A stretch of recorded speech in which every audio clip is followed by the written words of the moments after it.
This is Tae-sung, the absolute menace who wrecks enemies without breaking a sweat, all thanks to his broken debuff skills. One tap and even high-rank monsters are sent straight to sleep. His level 999 master demands perfection through one ironclad rule. Two strikes are for amateurs. True legends ended in one. Tae-sung mastered the art of the ultimate one-shot kill. As a hidden class debuff master, he cripples stats, shatters armor, and completely freezes the enemy's reflexes in an instant. He nullifies every resistance, scaling the damage output until his targets simply crumble under the sheer weight of his power. It doesn't matter who steps up once those debuffs stack, even the strongest gods fall with just one single poke. Legendary raid bosses learned the hard way that crossing him meant an instant game over. But before he became this beast, he was just a hardcore grinder leading the server's top guild after years of blood, sweat, and endless monster hunting. He wielded a $75,000 staff, the game's ultimate flex, until the Great War against the Genesis Guild erupted. Snake-like allies stabbed him in the back, looting his legendary staff and handing it over to his sworn enemies. Stripped of his gear and abandoned by his crew, he's forced to run. Trembling behind a tree, reality finally sinks in. As his empire turns to ash, Tae-sung hits rock bottom, sobbing in despair. Then the snakes return to finish the job. Flaunting the stolen staff, the traitors coldly dismiss their betrayal as just business, before aiming the weapon right at him. A massive lethal inferno erupts from the staff, yet the expected impact never comes. Fate had other plans that day. Out of thin air, a mysterious elder manifests, erasing the blast with a shockwave and vaporizing the traitors in seconds. Shaken Tae-sung triggers his perception rune, only to see the impossible. This stranger is level 999. His brain short-circuits, level cap broken. But the real shocker, this god-tier powerhouse is actually just an NPC. The elder reveals he's been observing Tae-sung's grit for ages. Suddenly, a golden system prompt flickers into existence before him. To gain this god's power, he must kneel. Without a second thought, Tae-sung bows, unlocking the Disciple of God class. Instantly they vanish, reappearing at Mount Kulun's peak.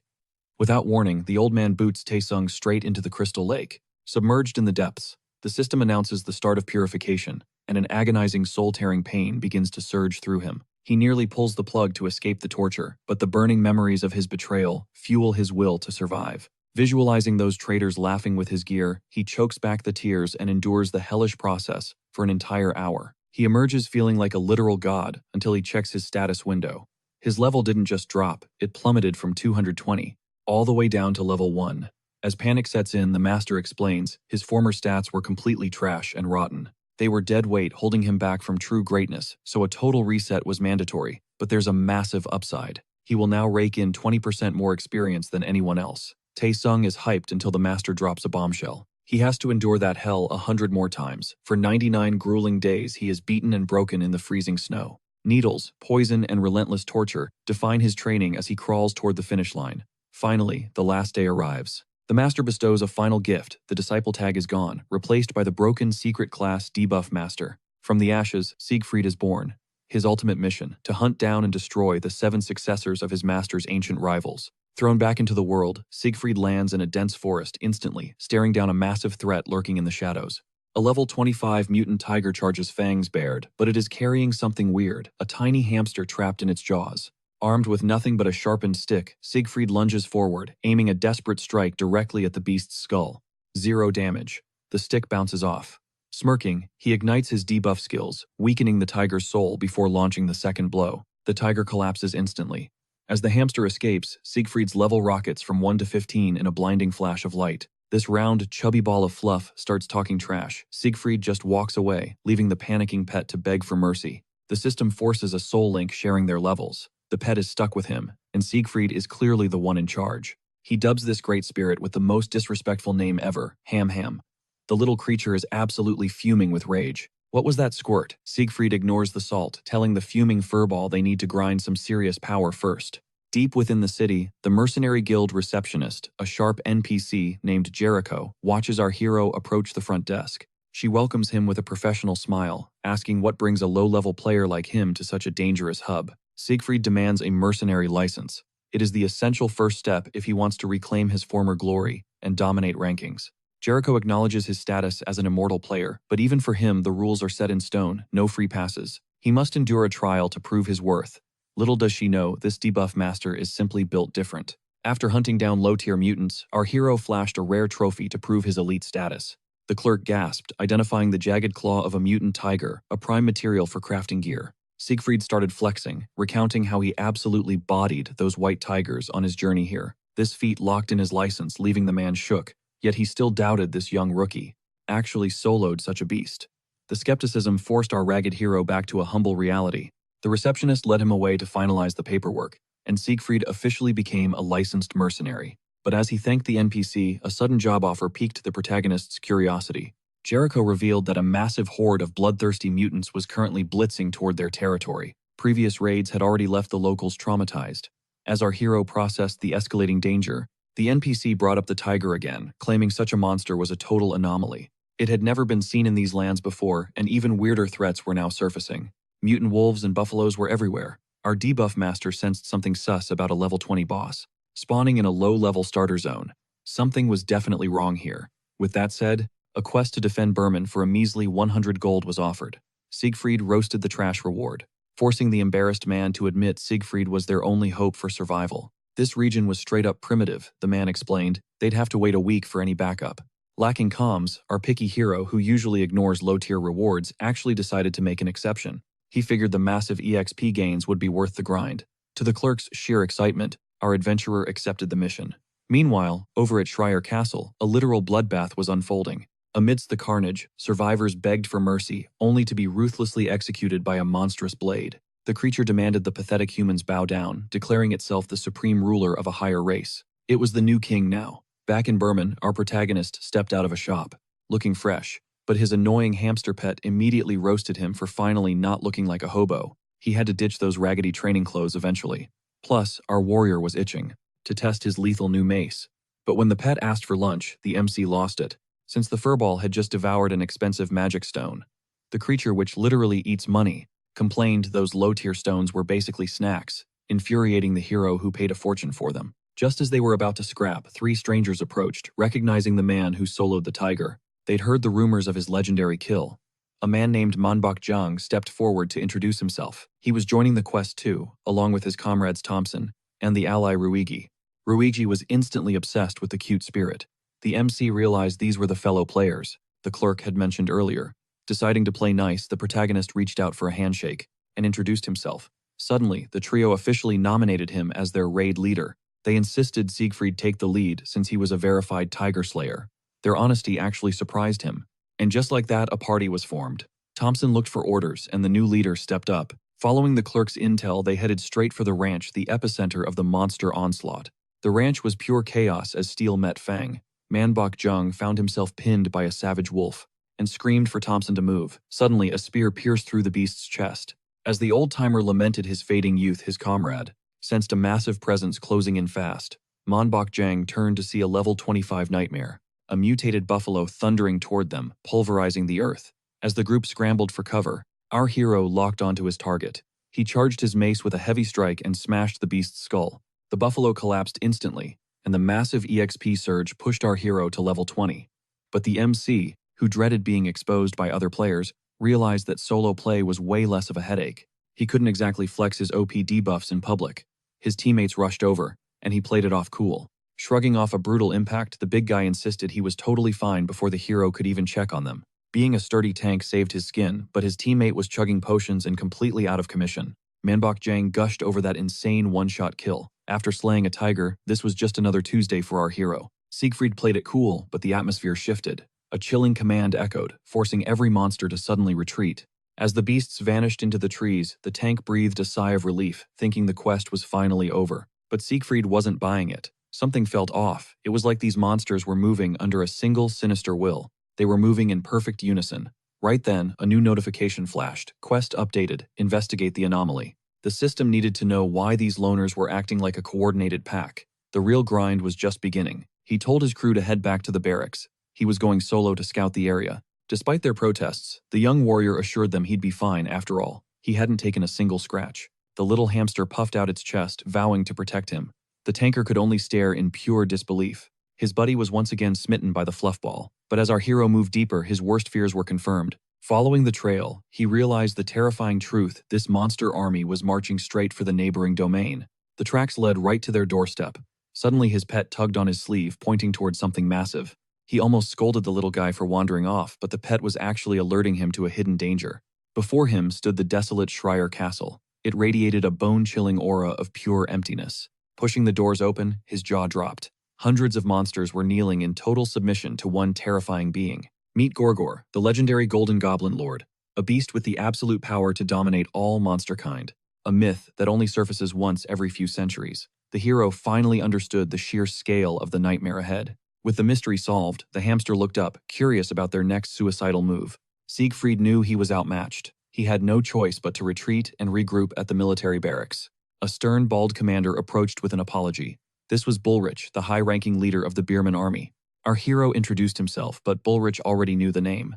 Jericho had been singing his praises non-stop. I'd love to chat, but time is a luxury we don't have, the commander said, getting straight to business. He confirmed the goblin invasion next door, then asked the million-dollar question. Were they the ones pulling the strings? Our hero dropped the bombshell. A single goblin lord with brainwashing powers had seized Schreier with a puppet army. Schreier was fallen, and Bierman was next on the menu. The soldiers paled. If this was true, they were in deep trouble. Facing a goblin lord meant certain death. The adventurer shouted a desperate order, evacuate everyone immediately. The commander hesitated, but the tanker cut in, baffled by how they could be so clueless about their neighbors. Bullrich sighed, explaining that communication between these isolated backwater domains was practically non-existent. They were totally out of the loop. Plus, everyone was too busy fending off constant monster raids to check in. It was a perfect trap. The Goblin Lord had orchestrated these distractions to keep everyone isolated and weak. He wanted to cut them off from the world. Now 300 years of history were on the brink of total annihilation. The thought of losing their home to mere goblins was humiliating. The commanders didn't even have the heart to tell their lord. Suddenly, the hero spoke up. He had a plan. Bullrich leaned in, desperate for a glimmer of hope. Our MC broke it down. If they could just buy enough time, they could stage a massive counteroffensive. To pull this off, Siegfried needed to power level and fast. The strategy was dangerously simple. The commander needed his fastest scouts to lead the monster hordes on a wild goose chase, scattering them thin. The soldiers would lure small groups right to the hero, letting him farm them for massive experience points. Once I hit level 30, the debuff master declared, I'll join the front lines and end this. Bullrich was skeptical. Even if the hero leveled up like a monster, that Goblin Lord was a terrifying level 50. A 20-level gap is basically a death sentence. The hero knew he'd be the underdog in this fight. But remember, he took down a level 25 tiger at level 1. This guy specialized in beating the odds. Worst case scenario, he buys enough time for reinforcements to arrive and save the domain. It was a gamble, but the only choice they had. After a moment of silence, the commander made his decision. The bald warrior falls in line as Siegfried triggers a legendary quest to slay the final boss. His tiny companion begs for a snack, but he claims his pockets are completely empty. The feisty furball snaps back. It's not about food, leaving his master genuinely stunned. Our summoner freezes, realizing his familiar saw right through his lies to the commander. Demanding answers, the spirit starts flexing about how elite blessed entities like him are built different. With sharp eyes, the adventurer reveals a massive power spike coming at level 30. The skill, Supreme Contempt, is a total game changer, though victory is far from guaranteed. When asked why he's playing it safe, our hero admits he needs to keep his true strength hidden. If word got out, players would leak his broken stats to the entire world instantly. The Great Spirit thinks he's overthinking it, but the hero knows he has to be careful. One wrong move leads to betrayal.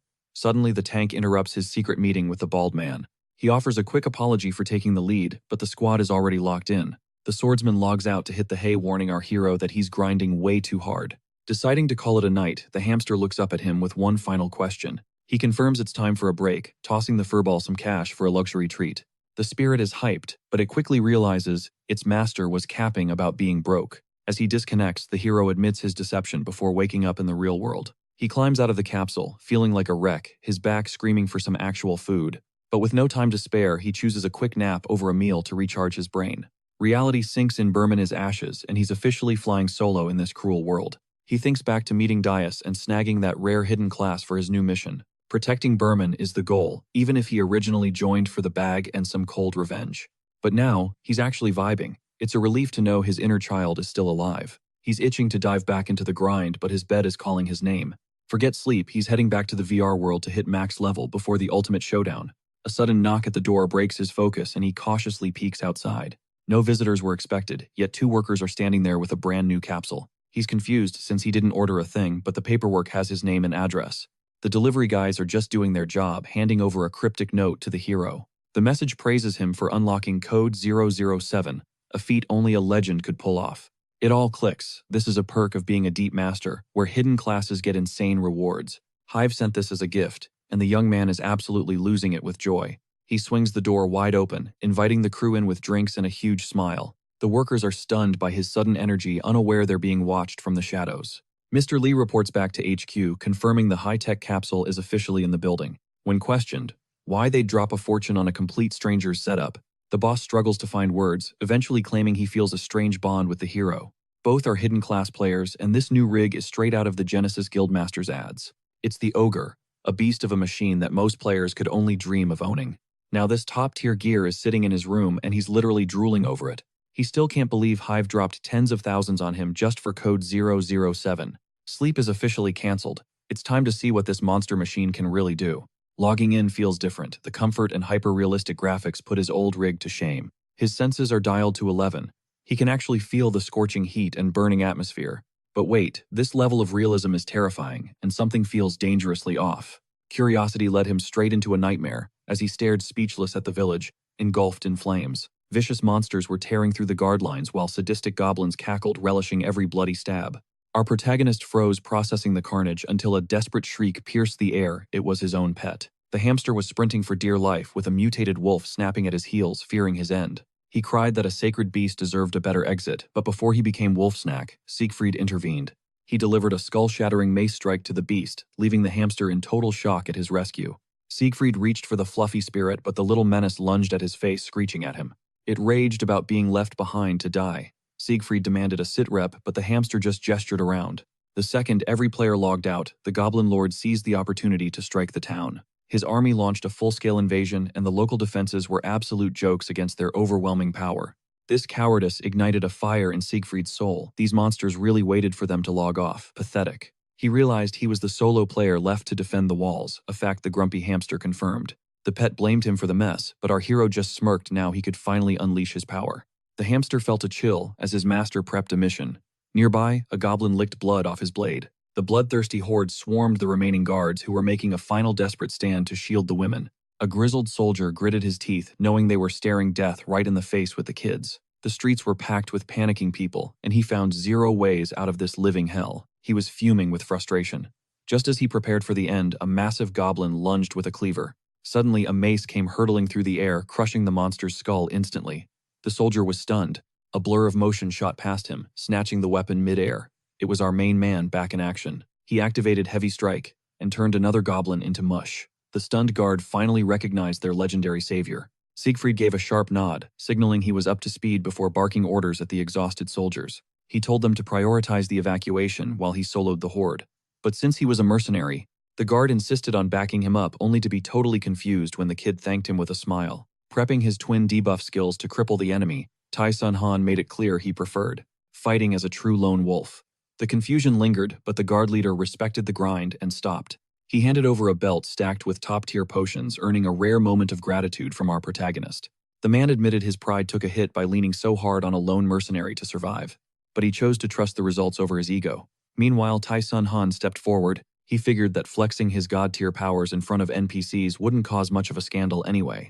His instincts flared as he snapped his weapon up just in time to catch a mutated wolf's bite. A goblin tried a sneak attack with its knife, but Siegfried threw the wolf off and pivoted. He ghosted the blade by a hair's breadth. As the monster pressed him, he felt his debuff aura, successfully draining the creature's stats. The green freak swung wildly, unleashing a barrage of clumsy regular slashes. Our hero mocked its trash-tier form, telling the goblin it should have just run for the hills. It was elementary. The second those debuffs kicked in, the MC snatched the monster by its ugly mug. He face-planted it into the dirt, boasting that he would win even without his broken skills. And then, it finally clicked why his new gear cost a literal fortune. He could predict every enemy movement perfectly. With reactions refined by Dias's hellish training, he was performing much better than with his old trash gear. The protagonist felt absolutely untouchable. As he started butchering the monsters, he finally understood the secret. This was the true reason rich gamers dominated. They had been rocking the most broken sets all along. Our hero effortlessly chained 3 heavy strikes together, proving the massive power gap between their gear sets. He dinged level 22, but he was actually disappointed given the mountain of corpses he had left behind. The level 20+ grind was officially a nightmare. Suddenly, that loudmouthed hamster reappeared screaming insults. He was leading an entire army of monsters right to them, screeching to know if this number was big enough. Our MC stood firm, declaring that the grind didn't scare him one bit. He just needed to spam skills and stack monster bodies. Suddenly, Gorgon sensed a shift. A chaotic energy crashed the party, trashing everything in sight.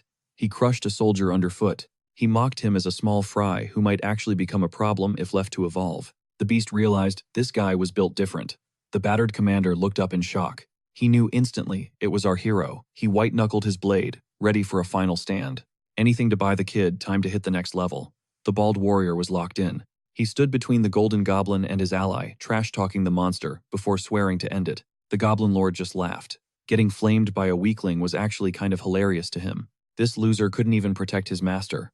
Fine, the goblin would grant his death wish. He sneered that both the knight and his king were already dead, men walking.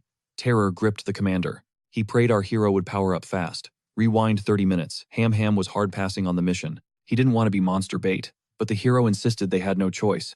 It was the only way to level up and save everyone from a total wipeout. Still, the hamster wasn't vibing with being dragged into this mess. But the hero reminded him they were a duo, now fighting as one. He told the furball he trusted him completely.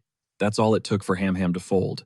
He demanded a mountain of nuts as payment, and the deal was sealed. Fast forward to now. Siegfried tried to play nice, but Ham was fuming over being used as a distraction again. Hero thanked him anyway, reminding him they were on a tight schedule. The debuff master tried to chill. He said the mobs were cleared, but the hamster snapped, knowing it was all thanks to him. Siegfried then asked about the second mission. Ham sighed and started explaining the situation. He didn't have the boss's exact coordinates, but he had a lead the hero needed. While running for his life, Ham caught a glimpse of the castle in the distance. A massive, wicked aura was oozing from the walls. The spirit confirmed the chilling vibes. That demonic pressure, definitely the golden goblin. Our hero realized he was hunting a king. The castle's lord was likely safe, but something felt off. A heavy dread filled his chest. The commander was missing. He decided to rush in, leaving the forest spirit completely shook. He told the pet to stay safe outside. But when a monster's head twitched nearby, Ham panicked and bolted after his master straight into the goblin lord's lair. They reached the burning castle. Its massive scale left Tai Sun Han momentarily stunned. Charging in blind was suicide. He looked at the hamster, wondering why it was still following. The place was a death trap. Yet the trembling hamster insisted he was there for backup. He wanted to help in this crisis, which honestly confused the hero. The spirit asked for the game plan. This boss might be immune to everything the hero had. To the pet's horror, the hero agreed, but said there was no time for tactics. Sometimes brute force is the only answer. He lunged toward the castle gates. While Ham cursed his master's insanity, the hero absolutely smashed through the front door. He breached the castle. The hamster shrieked about him, not entering like a normal human being. The hero signaled for silence. Then he spotted something grim, the wounded commander. The knight joked that he expected a loud arrival. The hero rushed over, staring at his severed arm. Why didn't he flee with the others? Bullrich admitted that, despite being weak, he was a knight sworn to his king. This confirmed the ruler was still inside. Suddenly, a dark voice addressed Tai Sun Han. It knew exactly who was slaughtering its army. Gorgon stood there, clutching the commander's head. He praised our hero as his greatest foe yet. That's why he refused to back down. But the words left our hero spiraling in confusion. The gilded beast just sneered, doubling down on his twisted logic. Then it dropped a bombshell accusing the hero of using his men as human shields just to farm XP. Rage boiled in his veins at the insult, but the dying soldier whispered for him to stay focused. Duty called. Glancing past the monster, the MC demanded to know if the body behind him was indeed the Lord of Bearmen. The beast smirked, confirming it. Just hold on, the hero urged the commander. The bloody soldier pleaded with him to resist the monster's bait. But Gorgon just laughed. Has your mind finally snapped under the guilt? The boss mocked, seeing the hero sheathe his blade. He lunged for the kill, sneering that this weakness is why humanity is destined to lose. Sudden move. The debuff master triggered speed restriction, dragging the beast's momentum into the dirt. The massive axe sliced through nothing but empty air as the monster's timing shattered. Panic set in. The goblin lord realized he'd been played as his target vanished from sight. Then, a cold command cut through, dropped the commander. The goblin king's fury hit the ceiling. He charged like a freight train livid, a human dared boss him around. But our MC was faster. A lightning-fast kick sent the beast airborne. For a split second, the monster felt true fear. He thought he'd been surpassed, but his monstrous ego quickly crushed that possibility. Invisible chains seemed to bind his limbs. Realization dawned, his own speed had been stolen. The golden goblin roared in confusion, while the hero noted the skill worked even better than planned. Reclaiming the commander's arm, he handed it back. It belonged with its owner, not a monster. Leave the rest to me, he told the veteran, eyes locked on the boss. Since their sacrifice paved his way to leveling up, our hero decided to return the favor. He summoned his pet from the shadows, ordering it to escort the wounded to safety. It zipped into action. "Easy there, little guy," the commander muttered to the hamster, earning an indignant squeak of rage. With the stage cleared, it was down to a 1v1 against a boss itching for a bloodbath. With no distractions left, Siegfried locked in. It was time to enjoy the hunt. The final showdown ignited. Even nerfed the goblin, Lord fought with the desperation of a cornered beast. The MC danced around the massive axe, countering with a relentless barrage of bone-shattering mace strikes. Slammed into the wall, Siegfried felt the harsh reality of the level gap rattling his bones. The monster was adapting to the speed debuff, and the golden goblin sensed the shift in momentum. "Where'd that confidence go?" the beast jeered, calling the hero a fool for playing with fire. He mocked the petty tricks, claiming a mere debuff could never bridge the gap between them. The monster started monologuing about the slow, agonizing death he had planned for our protagonist. Siegfried gritted his teeth. Speed restriction was a support skill, not a miracle worker. He lacked the raw firepower to capitalize on the opening. He was running on empty. Regret bit deep, he should have used his ultimate sooner. He considered dropping the debuff to save mana. No. He shook the doubt away, eyes searching for one final opening as he charged back in. The goblin braced for a head-on clash, but he couldn't shake the feeling of another trap. Steel met claws in a violent explosion of sparks, the monster relishing every groan of pain from the hero. "Where are those reflexes now?" the beast roared, raining down a flurry of overwhelming strikes. With a guttural roar, the golden goblin choke-slammed Tae-sung Han, cratering him into the stone. Blood splattered the floor. Looming over him, the monster began to spit out his twisted ideology. He spoke of his kind being branded as barbarians, cursed with weakness from the moment they're born. But he chose to rebel against fate, dreaming of a world where goblins ruled the food chain. He wanted even the superior races to tremble. This was his divine mission as the king. "A mere mercenary could never understand," he sneered. But the hero just spat back, calling it pure carnage. To Siegfried, these cowards deserved zero respect. He kept spitting insults, pushing the goblin lord to his breaking point. Seething with rage, the monster swung his massive blade to end it. Finally, the opening our hero needed had arrived. This was the golden moment. As the slowing debuff faded, the goblin lord poured everything into one final crushing strike. The impact shattered the earth, but the beast miscalculated. His momentum shifted violently, as his weight suddenly felt completely wrong. His heavy blade buried itself deep into the dirt. Panic flared in his eyes, he'd been baited into a trap. Siegfried didn't hesitate, raining down a brutal barrage of mace strikes. The once mighty lord was now just a helpless punching bag. But just as the killing blow descended, the monster let out a sharp, desperate whistle that pierced the air. Suddenly, a massive shadow lunged. The goblin's loyal steed charged headfirst to shield its master from certain death. Siegfried was hurled back as Gorgon scoffed, claiming he only held back to avoid wrecking his precious castle. He admitted his surprise, never imagining a mere human brat would force him to actually try this hard.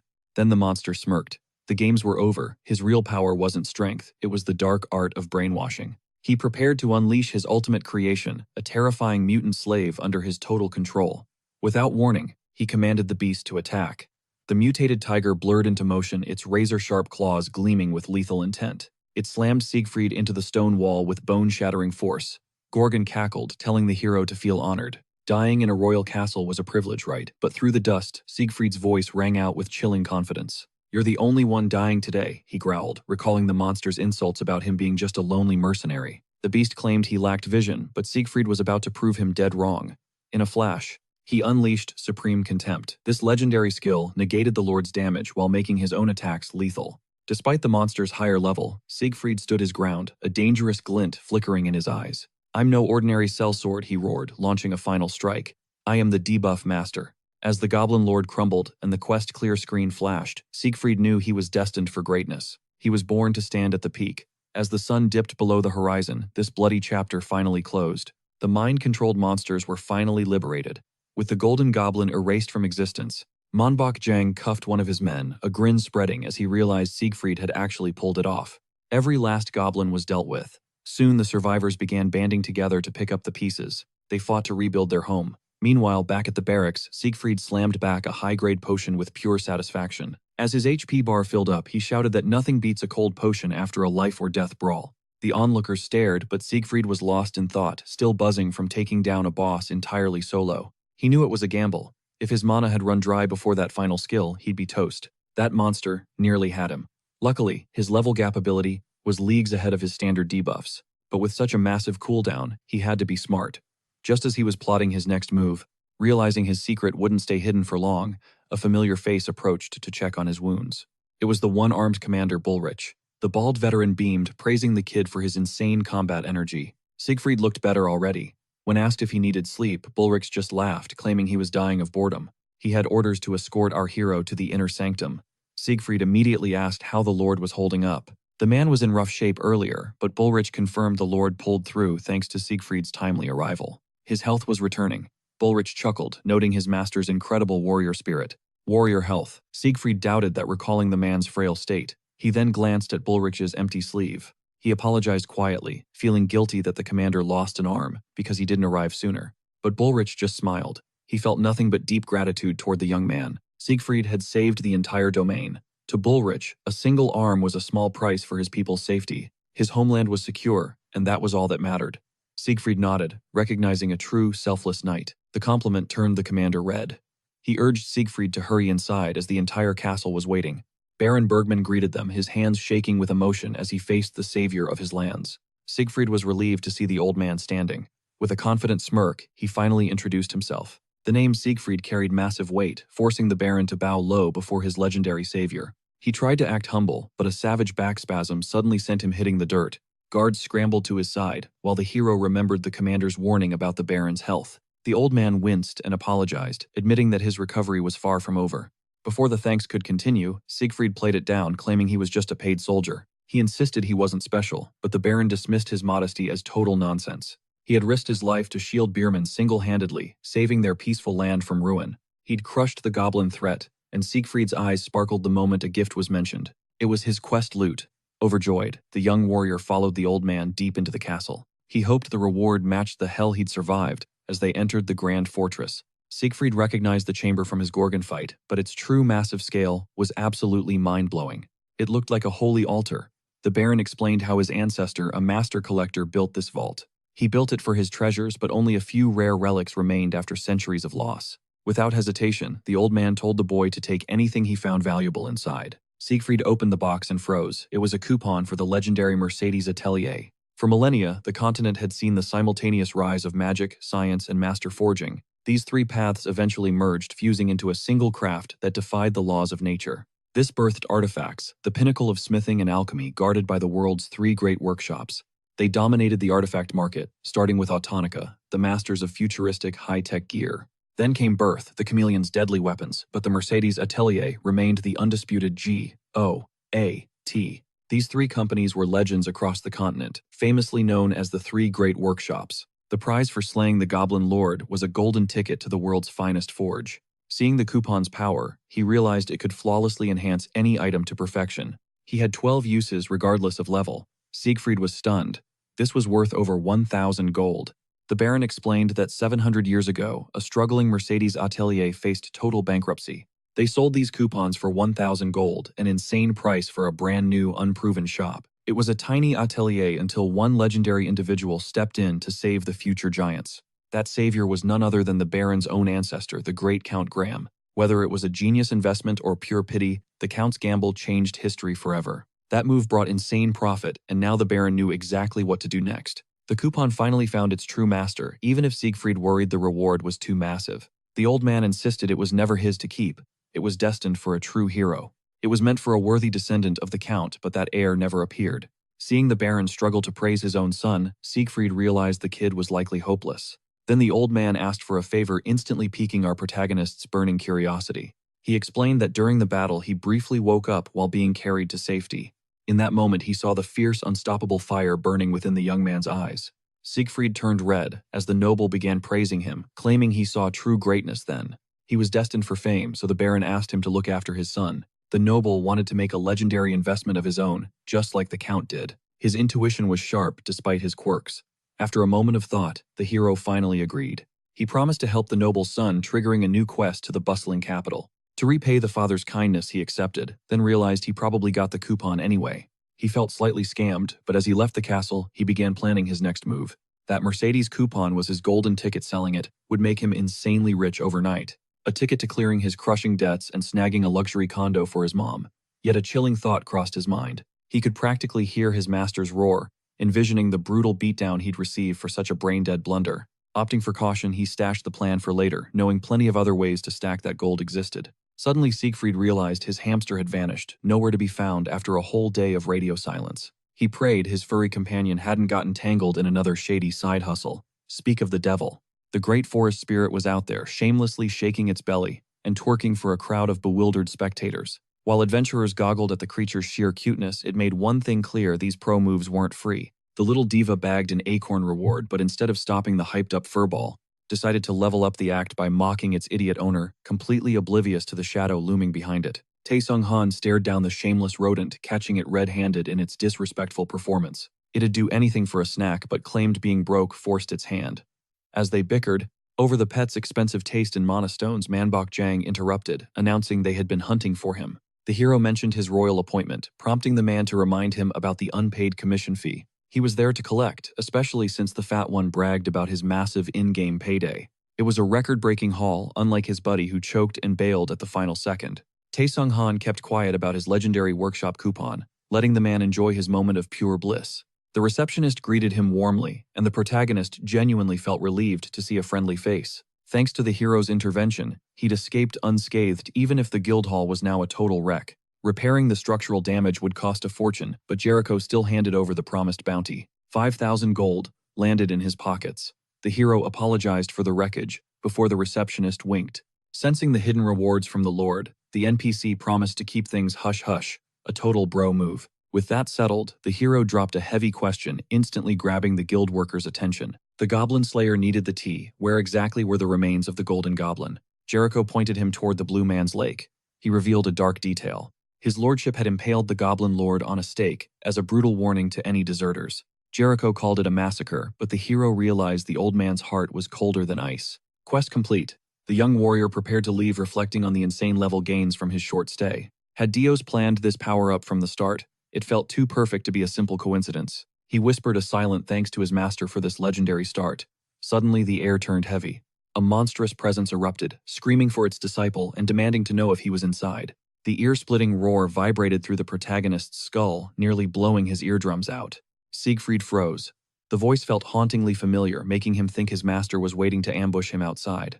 A massive crowd gathered, awestruck by the raw power radiating from the NPC. The hero pushed forward, but the man standing there wasn't Dios. The stranger locked eyes with our hero and declared him his disciple. Siegfried pointed to himself, confused as hell, asking if the old man was actually talking to him. The stranger nodded. The hamster trembled, assuming this terrifying powerhouse was the hero's actual master. Siegfried denied it, but the man's aura was undeniable. He activated his rune of insight. His jaw dropped. Standing there was level 361, Wethagus the Sword Emperor, a member of the Stellar Five. Noticing the kid's shock, the old man smirked, realizing his reputation preceded him. He struck a pose. He was the master of the single-edged blade, capable of cleaving through anything in existence. He claimed the top spot among the Stellar Five, unleashing a suffocating wave of pure aura. Every player knew the Stellar Five legendary warriors who became masters of the continent. Tae-sung-han was stunned to find a level 361 here, remembering his level 999 master. Maybe the middle of nowhere was just a magnet for overpowered NPCs. He didn't have long to think. The Emperor appeared, instantly startling the hero, who demanded to know why he was being claimed as a student. "My word is absolute," the Sword Emperor boomed, eyeing the hero like a total rookie. He began a grand lecture on the world's power scale and the legendary Stellar Five. But our boy shut him down, reciting the group's details before the old man could finish. Hearing his elite squad described so casually made the Emperor's blood boil with frustration.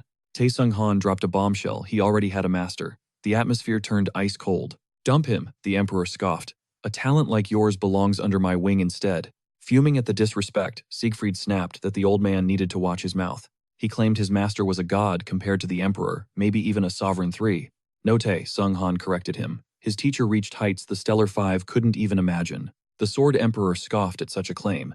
After 120 years of brutal training, he had reached the peak, yet the triumph felt hollow, leaving a crushing void in his soul. Despite achieving his lifelong dream, true fulfillment remained just out of reach for the legend. That was when he saw it, a simple swordsman passing his legacy down to a young student.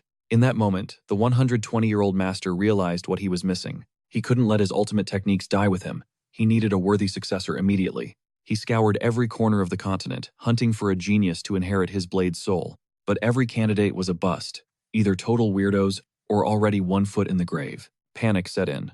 Training takes 20 years, and at his age, time was a luxury he lacked. Finally, he reached Berman. He explained his long journey and his desperate search for greatness. One look at the youth and he knew this boy was the chosen one for his legacy. Even after hearing the legend's tragic backstory, the kid gave him a hard pass. Cold. If words wouldn't work, a game would. The Emperor wasn't taking no for an answer today. Trapped by a monster-tier opponent, a new quest window flickered to life before the hero's eyes. Realizing he was boxed in, our protagonist sighed and asked for the rules of this challenge. Simple with Awangas grinned. Just land one solid hit on me, and you win the round. Any scratch, any bruise, if the boy could draw blood with one strike, the victory was his. Feeling cocky, the old man swore he wouldn't use a single drop of mana against him. He would rely solely on his armor, a plan the young warrior found absolutely insulting. As the Emperor kept flexing his ego, the hero focused on that no mana promise. With Awangas offered him one last chance to back out, but the vibe had shifted. The youth asked if he even knew his name. The Emperor shrugged, names were for later. Drawing his mace, the hero realized the old man only wanted a vessel, not a person. He didn't want a student, he wanted a clone. Taesung-han ignited every skill he had. I will never serve a man who sees disciples as mere tools, he spat, eyes burning. The Emperor just laughed. Save the trash talk for when you actually land a hit, kid. But Taesung-han wasn't playing. He charged forward, his aura screaming with absolute confidence. The master figured the rookie would target a specific limb, trying to nerf his legendary defense. He stood firm, certain that no cheap tricks from a low-level brat could ever pierce him. He predicted exactly where the debuff would land, waiting to laugh at the pathetic attempt. But wait, something was wrong. The area being targeted was already a natural weak point. Before he could react, the hero swung his mace with a force that defied all logic. A deafening shockwave erupted, blasting the crowd back in a daze of pure, unadulterated chaos. No one understood what happened. The onlookers were still debating the boy's talent from earlier. They were talking about his Goblin Lord kill, when the unthinkable happened right before them. Jericho's jaw dropped. A legend of the Stellar Five had been silenced while standing perfectly still. His suspicions were spot on. Even elite masters couldn't shield their vital organs.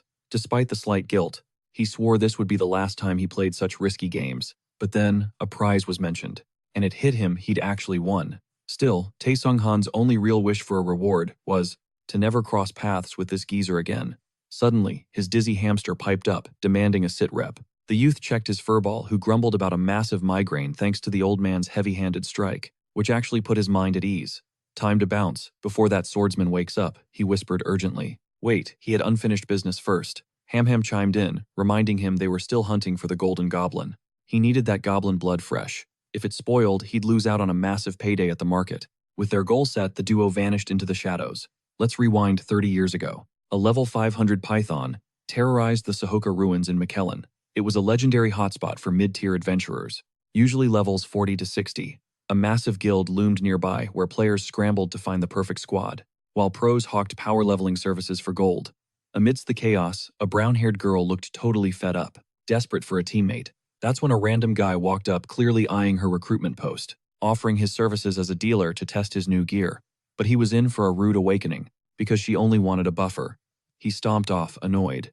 It seemed like every squad was hunting for that one specific class. Gozran, a level 48 elemental mage, couldn't believe there wasn't a single priest in sight, let alone a buffer. It dawned on her that the entire server was fighting over support players. She'd been standing there for hours, ready to throw in the towel.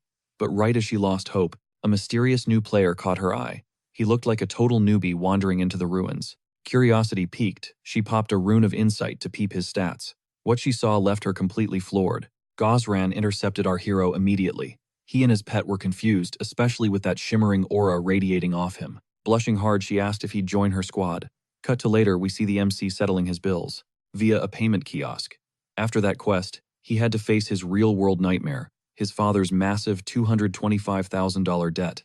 It was weird, though. The usual loan sharks who loved breathing down his neck hadn't shown up lately. He took the win and headed out for a celebratory meal, praying those thugs stayed gone for good. Then he spotted a luxury ride with a girl inside.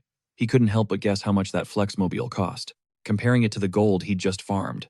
Scoring that golden goblin kill was nothing but pure, dumb luck, since noobs like him rarely stumbled onto high-tier quests with massive payouts. The economy in Brave New World was brutal, mirroring reality. High-level players 200 and up basically ran the world, monopolizing the best quests while charging lower levels for carries and power leveling. If you were cracked at the game, you could actually go pro. Not only that, top-tier players could pivot to streaming if they had the riz. This meant our hero could finally secure the bag once he leveled up, despite currently owning absolutely nothing. But his VR capsule, Taesung-han, fantasized about owning a supercar and living large. complete with a luxury penthouse. Of course, he also hoped to find a gorgeous girl to share his life with, but reality called when his pet snapped him out of it. Siegfried turned to Gosran, asking her to repeat herself since he'd been zoning out. Once he heard she needed a buffer for her squad, it clicked. She'd used a rune of insight on him, mistaking him for a support class. He felt like a total clown for thinking she was actually flirting with him. He was ready to say no, but Hamming jumped the gun and accepted for him. He started roasting the pet, but the hamster didn't care. He teased his dense master for not noticing the girl's obvious interest. While they bickered, Gosran watched, fascinated by the little furball. With no way out, he finally caved to the hamster's antics, knowing he'd have to show his hand eventually. "Can I just stay back and buff?" he asked. Gosran nodded quickly. That was perfectly fine. Since they already had enough firepower for the front line, she hit him with the ultimate puppy dog eyes, begging him to join. The hamster flashed a devious smirk as his master stood there completely speechless. And just like that, the deal was sealed. By evening, he teamed up with the elemental mage. Exploring the western ruins, the hero pondered his path. These ruins were once a massive city obliterated by Python, the lightning serpent, 30 years ago. Even with the beast dead, its foul energy stained the very land. This created a sanctuary for light monsters. Suddenly, everything clicked for our hero. Their light powers finally made sense. Meanwhile, a teammate questioned the mage's choices. He openly mocked the hero, judging him solely on his pathetic level. She countered that his support role was crucial while they held the front. Promising to protect him, she left the man wondering if she was too naive. He scoffed at her kindness, doubting a debuffer could contribute anything useful. Gosran explained that healers were rare, urging the team to push forward regardless. Suddenly, her instincts flared. She shoved her companion's head down just in time. They narrowly dodged a lethal strike. Siegfried realized they were finally facing the infection. Level 35. Laserlings appeared, vicious light spirits born from the Python's ancient lingering curse. They always hunted in swarms. "Prepare for battle," the leader commanded, her voice steady. She took the center while the tanker moved to parry the incoming assault. She ordered the protagonist to provide long-range support from the back line. The spirit lizards lunged. A brutal clash between man and monster instantly erupted. The swordsman unleashed a heavy strike, but the team screamed at him. They told him to avoid damage, but he boasted about being untouched. He reminded them they lacked any real healers or buffers to save them. He dismissed debuffs as useless garbage, clearly annoyed by the hero's presence. Despite the shared loot, he wanted bigger prey, until strange dots appeared on him. Confusion washed over him as something fast closed in on his position. Too slow to react, he was hammered from every side, taking massive damage. He fell hard. The team watched in horror as countless laserlings surrounded them. The swarm was massive. Gosran frantically ordered everyone to fall back, but they were cornered. The mage regretted not anticipating the sudden enemy surge. Desperate, she handed out 3 return scrolls to her teammates, preparing to die. She would fight alone. Suddenly, the hero stepped up to the front line. He called those scrolls useless. Gosran froze. He had predicted her sacrificial move. He scolded her for not saving herself. The hero saw through her facade. Her self-sacrifice was typical for someone with such a pure, kind soul. "People will just use you," he warned, his eyes narrowing with intent. He urged her to save herself, leaving her stunned and terrified for him. Tae-sung Han insisted they weren't in danger. Then the entire world shifted. Zone of Mortality and Zone of Frailty activated, consuming the entire battlefield. With his debuffs active, the hero declared the laserlings were now easy prey. The 4-man party rallied, launching a fierce counterattack against the swarm. Adrenaline pumping, the swordsman charged, tearing through the lizards with newfound ease. Each slash was lethal. He marveled at how weak his enemies had become. The hero warned them the lizards were fragile, but their power remained high. One mistake meant death. Siegfried was stunned by how the battle changed. He was leveling up effortlessly, gaining massive experience just by casting simple spells. He considered specializing as a debuffer.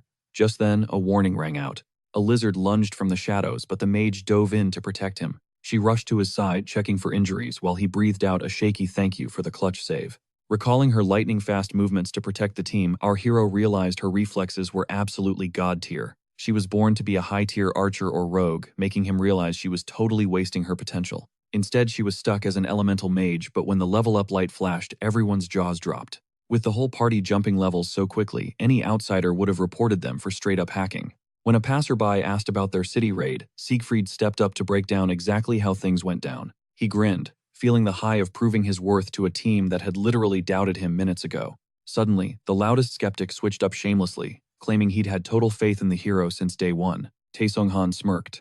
Seeing this guy suck up to him made it clear why high-tier debuffers usually acted like tyrants. Before he could react, the girl admitted she'd never seen a class quite like his in the entire game. Its nerfing power was insane, and when she asked if it was a hidden class, he knew he had to lie. If I were a hidden class, he lied, I would be chilling in a top guild, letting them power level me for free. When pressed about his rank, he shrugged it off as just a unique class, only good for throwing out debuffs. Even with the game's strict 4-rank system, the guy figured this was just some weird new update from the devs. With his secondary class still a secret, Taesung-han knew he had to keep his guard up at all times. He worried he'd shown too much, but his thoughts were cut short when the mage walked right up to him. She handed over the loot, low-grade light crystals, harvested from the cold remains of the python.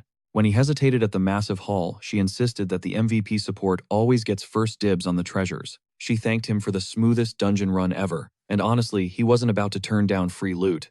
Grabbing his hand, she looked up with those puppy dog eyes and asked if he'd stick around for more. Finding a new crew would be a huge pain anyway, so he agreed to extend his stay for one more round. The party was hyped. Having a pro-tier debuffer on their side meant every raid was about to be a breeze. Siegfried was just glad to finally play normal for once, even as his hamster pet roasted him for his choices. It was all for her, really. Fast forward 7 days and our hero was officially a staple of the squad. They wrapped up their business at the Sokcho Hotel, even though they hadn't triggered any legendary world quests yet. Taesung still scored some wins, stacking new support skills in his kit, until his pet chimed in with a question. Doing the usual ritual before logging, the pet asked. Taesung nodded. He had to squeeze every bit of value from his skills. Step 1. Gather all the crystals from the mission. Step 2. Unleash his latest, most broken ability. Activating Absorb attributes, he consumed the stones, gaining 0.36 light resistance in an instant. He also gained 0.36 light energy, a level 35 perk that literally lets him eat elements. This skill builds up his defense and eventually crafts a whole new ability once the energy meter hits the max. It was the ultimate way to refine his kit, though he still had no clue how much more energy he'd need. An upgrade was still miles away, and to top it off, Siegfried was already planning his exit strategy from the group. Once he hit level 45 and unlocked Flying Spur, it would be time to say his final goodbyes. He was ready to dip the next day, but then he remembered the mage's soft, pleading voice. Her asking him to stay made his face heat up, so he decided to ghost that decision for just a bit longer. Sunrise hit the world of BNW and Taesung-han rushed through the door, offering a quick apology for the delay. The place was swarming with players, prompting him to ask his pet if he'd missed some massive server event. The hamster was just as confused, but then a random adventurer's eyes went wide as he spotted our hero. It's the debuff master, they screamed, and suddenly everyone was swarming him with desperate party invites. Taesung was drowning in a sea of thirsty players when a hand suddenly reached out and snatched him away. It was the mage using her wind magic to blast a path through the suffocating crowd of fans. She ripped 2 return scrolls open, and before the hero could even blink, the debuff master vanished into thin air. They materialized in a distant zone, where Gazran finally stepped up to explain why things had gotten so crazy. While the teleportation left her feeling nauseous, Taesung recognized this spot. It was exactly where their first deal went down. Gazran sighed in relief, thanking her lucky stars she'd set this teleport point before things went south. Safe for now, but Siegfried wasn't having it. He demanded to know what the hell was happening. In response, Gazran pulled up a clip. It was him unleashing those game-breaking debuffs in absolute 4K. The kicker. This video was currently blowing up across the entire Brave New World community. Before she could drop a name, it clicked. The cameraman was the only guy missing from the party. Gazran confirmed the worst, that Rat had abandoned the group and leaked the footage for clout. He likely waited until he was miles away before hitting the upload button. Gazran looked devastated by the betrayal, but Siegfried already knew this type, the fake nice backstabbers. Seeing this snake reminded him of a certain trash-tier guildmate from his past. Gazran apologized through gritted teeth, blaming her own stubbornness for dragging the hero into this mess. Siegfried waved it off. Honestly, he was just glad they'd plucked him out of that chaotic crowd. As for his next move, he needed to grind to level 45 and fast. Gazran hesitated, her heart racing as she tried to summon the courage to make a move. With a slight blush dusting her cheeks, she finally asked, "Want to party up? Just us two." She pointed out how quiet the zone had become. No monsters in sight compared to before. That peace was all thanks to their squad, and more specifically his insane support skills. Siegfried felt the sweat break. A duo. With her, this definitely wasn't part of the plan. He should have said no, but one look at her radiant angelic smile and he was cooked. His hamster familiar just smirked, reading his mind and teasing that the girl was definitely thirsty. Taesung-han flared up at the furball's sass. This little guy was getting way too bold. The spirit just rolled its eyes, calling its master a total noob when it comes to girls. Plus, it reminded him that, as he levels up, Ham evolves and unlocks legendary new skills. The mood shifted instantly when Gazran leaned in close, her eyes sparkling with pure wonder. Seeing a pet with such high-tier powers was rare, but the hamster wasn't about to be disrespected. "Correction, Miss Crush," it chirped. It was a great forest spirit bound by an equality contract. Gazrin immediately apologized. She'd totally misread the vibe since the spirit kept calling him master. The spirit shrugged, admitting it only played along because Gazrin was such an angelic beauty. Siegfried eventually cut to the chase. Why was she being so incredibly nice to him? Was it just for his debuff mastery? Gazrin smirked, admitting that was only half of it. Taesung Han's brain short-circuited when she mentioned his looks, played a major role in her interest. His heart nearly stopped, but she just giggled. It was just a prank. Or was it?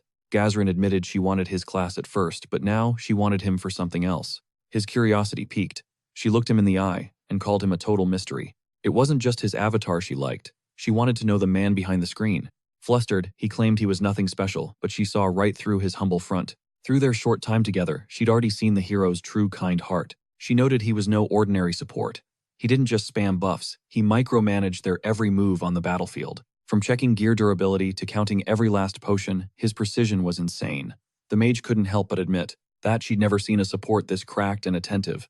Little did she know these were just muscle memory reflexes, leftovers from his glory days as a top-tier guildmaster. Gazrin confessed that this mystery only made her more hyped to uncover the man behind the Siegfried avatar. But our hero just shrugged, claiming his real life was NPC-level boring. Suddenly, the earth groaned and split wide open, swallowing the trio into a dark, bottomless abyss. Confusion turned to terror as they were literally buried alive in seconds. Then a sharp system ping echoed in Han's mind, warning him of a forced blackout that would last exactly 5 seconds. Moments later, the legend snapped back to consciousness. Gasping for air, Taesung Han realized he'd been knocked out cold by the fall. As he questioned why the floor decided to delete itself, his teammate rushed over to check his vitals, accompanied by his loyal spirit companion. Right away, Han caught a glimpse of the elemental mage's condition, noticing her mangled shoulder, despite her acting like it was nothing. She'd actually tanked the falling debris just to shield him. He immediately apologized for dragging her into this mess, but she just gave him a reassuring nod, claiming her HP was already regenerating thanks to a high-grade potion. Then her expression turned serious, as she asked if he felt the weird vibes of this place. As they ventured deeper, they stumbled into an Osric cult lab hidden under the rubble, a faction Han had zero intel on.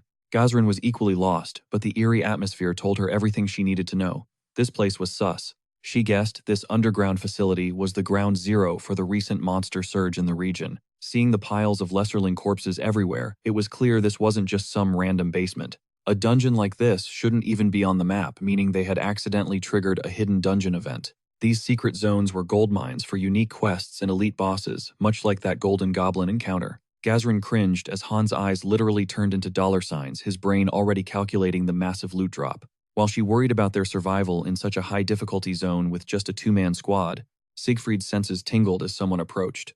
A battered, bloodied man stumbled in and collapsed right at their feet. A quick glance between them was all it took to move into rescue mode. They quickly pumped him full of healing potions. The survivor gasped out his thanks, prompting the duo to grill him on who or what did this to him. He revealed he was an operative for the Guardians, sent here on a sting operation against the Osric cult. They thought it was a simple hideout, but the cultists inside were absolute monsters compared to the intel. Outmatched and desperate, he begged our heroes to finish the mission and stop the cult's twisted plans. Recognizing the scent of a hidden quest, Han locked in and asked for the mission objectives.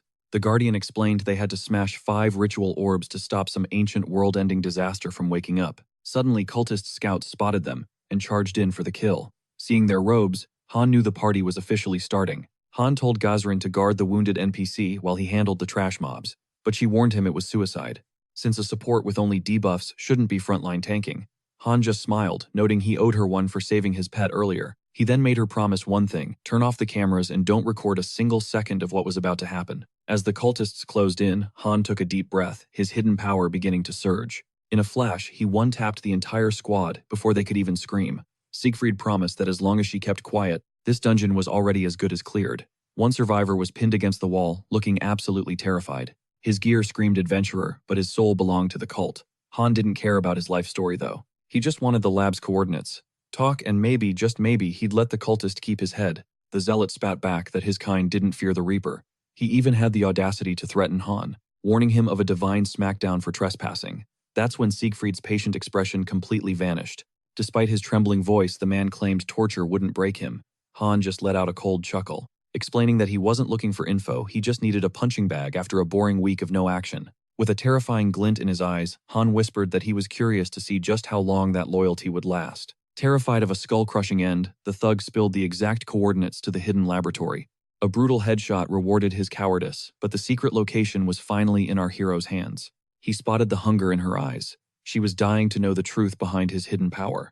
He promised to reveal his secrets after the quest, and surprisingly, Gosran agreed to play along. As they departed, a guardian watched with a suspicious glare. Meanwhile, deep within the mangled ruins, inside, the decimated lab cultists scrambled over the bodies of their fallen to salvage sensor equipment. Deep beneath the rubble, a scavenger hissed in frustration, tossing aside a now worthless classified document. High Priest Romulus roared in fury, blaming the Guardians for sabotaging their research at the finish line. The man spat back, declaring their sole mission was to crush every vile plot, threatening the world. But mid-heroic speech, the High Priest's blade erupted through his chest in a spray of crimson. Romulus ordered the trash cleared, and demanded news on the escaped rat. A subordinate quickly began explaining. The prey was wounded and nearby, prompting the priest to mock the Guardians' pathetic failed attempts. Their failure was absolute. The madman basked in the vision of his enemies, watching the world burn. As the ritual began, a massive fireball crashed into the giant egg, shattering the dark silence. The High Priest's jaw dropped in disbelief. Reality was about to hit the madman like a truck. This was no dream. Siegfried smirked, tossing a compliment to the elemental mage for her pinpoint accuracy. The priest sneered, expecting more guardians, but our hero just laughed at his pathetic assumption. He was wrong. Realization dawned on Romulus: every single henchman outside had already been slaughtered. Panicked, the High Priest commanded the resurrection to begin. The lever was thrown. The machine roared. Chaotic energy surged as the ritual commenced.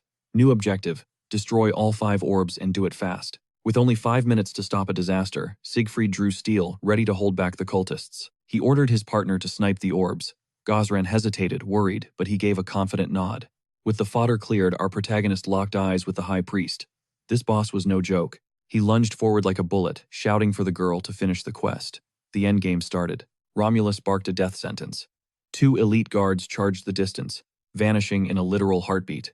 Aiming for his throat, the first guard swung a halberd, but the debuff master parried perfectly. He slid past a lethal blade and smashed his elbow into the first attacker's jaw with force. He swung his mace, launching the second goon back. Suddenly, he felt a presence at his spine. The first thug went for a backstab. Siegfried spun instantly, clashing his mace against the enemy's steel. Suddenly, toxic green magic erupted. The spell connected point blank, catching our hero completely off guard. A violent explosion rocked the room, vaporizing the henchman. Siegfried scoffed at the priest's ruthless, friendly fire. Imagine nuking your own man. Romulus just smirked, finding the hero's sense of justice absolutely hilarious. Watching the protagonist use a corpse as a shield, the priest realized he faced a true monster. He finally admitted it. Siegfried was a beast that he couldn't possibly handle in a fair fight. Siegfried figured the old man was surrendering, since his entire squad was now face down and dead. But Romulus grinned. He had friends as a ghostly green vapor began coiling around the hero's throat. He slashed at the mist, realizing these were wraiths. Romulus laughed, revealing his true dark nature. He was a dark priest, a necromancer fueled by souls. Near a corpse, his power was infinite. Invincibility was his. The level 55 necromancer hungered to add Siegfried's soul to his undead legion. A swarm of spirits lunged. Our hero tried to retreat, but the spectral hunt had already begun. He swung his mace in a wide arc, but the ghosts phased right through his heavy weapon. His HP began to tank. These life-leeching spirits ignored physical defense, draining his very soul. Panic set in. If he couldn't touch them, he was a sitting duck for a game over. The clock was ticking and the pressure was mounting. Then a chilling realization struck Siegfried's mind. This was a distraction. Romulus was stalling until the timer hit 0. The madman's laughter echoed loudly. Romulus sneered, claiming the hero's strikes were useless against his kind. But he spoke too soon. Siegfried lunged, triggering heavy strike. "If I take out the master, the rest falls," he roared. Romulus slammed into the stone wall. Tyson Han didn't give him a second to breathe. "Nice parry," Han mocked as his mace shattered the priest's blade, smashing his jaw. Livid Romulus unleashed his spirits. The spectral horde swarmed our hero with lethal intent. But as the fanatic crowed about his victory, something changed. He claimed the Great Calamity's rebirth was inevitable, until a golden flash signaled another level up for the debuff master. He unlocked Flying Spur, a deadly skill that grants absolute control over any weapon he throws. A blue light pierced through the spirits like an arrow, leaving the summoner completely stunned. "Time for your divine judgment," Han declared, locking onto his target, with cold, murderous eyes. The mace crashed into Romulus, forcing him to cough blood as his health bar plummeted instantly. The impact was pure chaos, triggering a massive explosion that completely leveled the villain. With Romulus down, the blood-soaked mace began to hover, surprising even Han with its fluid telekinetic movement. Controlling it felt like second nature. He cursed himself for not using this broken skill sooner. Now, only the orbs remained. Suddenly, a streak of fire slammed into one of the floating targets. That made 3. Gazrin prayed her battered shoulder would hold out just long enough to finish this. But the cultists caught her scent, swarming the mage before she could launch another spell. They seized her wounded shoulder, pinning her down. Gazrin was trapped as the clock ticked down ruthlessly. Under 90 seconds left, suddenly the mace whistled through the air, obliterating the 4th orb in a flash. Before the goons could react, Siegfried stepped in and ended them both instantly. 2 hits, 2 kills. Gazrin sighed in relief as Han arrived, though he noticed her obvious struggle. "I'm sorry, I'm just a burden," she whispered, clutching her bleeding shoulder. "Drop the guilt," Han countered. "You're the only one who can actually finish this mission." She stared at his flying mace, confused. He explained the skill was currently on a long cooldown. The final orb was immune to physical strikes, only magic could crack it. Gazrin hesitated, her confidence wavering. Han snapped her back to reality. There was no time for self-doubt or hesitation. "We don't have the luxury of thinking," he barked. Stealing her resolve, Gazrin prepared her final strike. "Don't blame me if I miss," she yelled. 15 seconds left. The tension was suffocating. Her trembling shoulder ruined her aim. Suddenly, a firm, steady hand rested over hers, guiding her focus. Han was steadying her shot. Their eyes met for a heartbeat, sparking a new wave of determination. Empowered, she unleashed a torrent of flames. 1 second remained. It was now or never. Just before impact, Romulus lunged forward, using his own broken body as a human shield for the orb. They watched in horror as the priest collapsed, begging the monster to drown the world in chaos. Time hit 0. The mission failed. The catastrophic rebirth was now officially underway. The egg splintered, leaking, blinding energy. Han cursed himself for not finishing the priest off earlier. A massive shadow loomed over them. Standing before the duo was a gargantuan ivory serpent. A hidden quest triggered Slay the Reincarnated Python. The stakes just went through the roof. The lightning serpent roared, its sheer presence vibrating through their very souls. It was colossal. Han finally realized the depth of the cult's insanity. They actually brought this disaster back. They truly summoned the disaster. Wait, something about its size seemed off. Myths described it as mountain-sized, but this version was significantly smaller than the ancient legends. It was still huge, but not world-ending. This unknown beast was a mere shadow of its ancestor. This wasn't the level 500 monster that leveled Sohoka 30 years ago. It was only level 70, Gazrin realized. Destroying 4 orbs had severely nerfed the beast. It was weakened, yet still terrifying. Gazrin's first instinct was to run for their lives, but Han just grinned. This was a rare opportunity. "Stay back," he promised. "I'll save you." He expected her to bolt, leaving him all the loot. Instead, she chugged a potion. She tossed him a basic light resistance brew, apologizing that it was her only supply. Caught off guard by her grit, the mage insisted they face this nightmare as one. Vowing this would be a legendary encounter, she swore to shield the young warrior. Taesung Han accepted the backup, but warned her life was in her own hands. "If the serpent claims, you don't blame me." Suddenly, the massive reptile lunged forward. He narrowly evaded the strike while downing his potion, then pivoted to face the beast. With his light resistance peaking, he shouted for his partner to track the monster's speed. The beast looped back for another lethal snap, but the protagonist danced out of reach. Scaling a nearby pillar for the tactical advantage, the debuff master prepared his trap. He deployed the Zone of Mortality, watching the beast's legendary defense crumble into nothing. Siegfried unleashed his heavy strike, slamming his mace into the scales 3 times straight. The monster hissed, lashing out with its colossal tail in a desperate bone-crushing counter. Leaping high to escape a sudden system alert froze his blood mid-air. Danger was imminent. The Calamity was charging its ultimate breath, and he was squarely in the kill zone. The elemental mage didn't hesitate, blasting the monster's jaw with fire to disrupt the beam. The blast veered off target, missing our hero by inches. Fate had granted him mercy. Cheating death against the white serpent's fury, the protagonist crashed back to the floor. The mage rushed to his side, but Taesung Han brushed off the narrow escape. A minor head injury, he claimed, though the surrounding devastation told a far deadlier story. Seeing the crater, he realized this incomplete boss still packed world-ending levels of power. Gazon warned they must finish this now before the next breath levels the entire temple. The serpent wasn't done yet, conjuring a lethal electric barrier to stop their advance. The shield boosted its defense massively, promising a paralyzing shock to anyone who dared touch. Watching the giant drain its mana for attacks then hide behind a wall felt pathetic. For a creature of that size, the hero found its hit-and-run tactics completely cowardly. With magic and melee both blocked, his partner looked to him for a miracle play. Siegfried just smirked, casting the Zone of Frailty to drain the beast's very life force. It was time for the Nerfing King to show this boss true despair. No escape. Since Erdler 2, the python shrieked as its endurance evaporated, falling into a blind, bloodlusted killing rage. It shattered its own shield in fury, exactly as the debuff master had planned. Even with reinforced scales, the fixed damage of his skills was tearing it apart. The broken barrier left the monster drained and vulnerable, its health bar flashing critical red. Victory was finally within reach. Without hesitation, the protagonist charged into the fray. The enraged beast summoned lightning from the heavens, turning the battlefield into a thunderstorm. Siegfried danced through the bolts before soaring upward, bringing his mace down like a meteor. But the snake had one last trick, a lightning-fast tail strike aimed right at his back. Reflexes kicking in, he triggered speed regulation, forcing the world to move in slow motion. With the python frozen in time, the hero stood tall. Fate was now sealed. Activating Supreme Contempt, he prepared to punish the boss for its arrogance with bonus damage. The gap in levels didn't matter now. He delivered the final crushing execution blow. The Calamity's reincarnation finally fell, signaling the end of an epic main quest line. With the python dead, the Ozrak cult's dark scheme crumbled into the temple dust. He hit level 46 and grabbed his loot, yet felt robbed of a bigger jump. Level 200 felt light years away, but the grind had only just begun. Siegfried eagerly anticipated his hard-earned loot as the elemental mage slowly approached him. Ghost Rin stood there speechless at his impossible win, though he humbly claimed he couldn't have pulled it off without her support. Deep down, she knew he was lying. This monster was light work for him. Seeing a level 45 player pull off such a stunt was insane, even with her debuffs helping out. Normally, a level 70 raid team was needed for a python like this. Siegfried suddenly snapped her back to reality.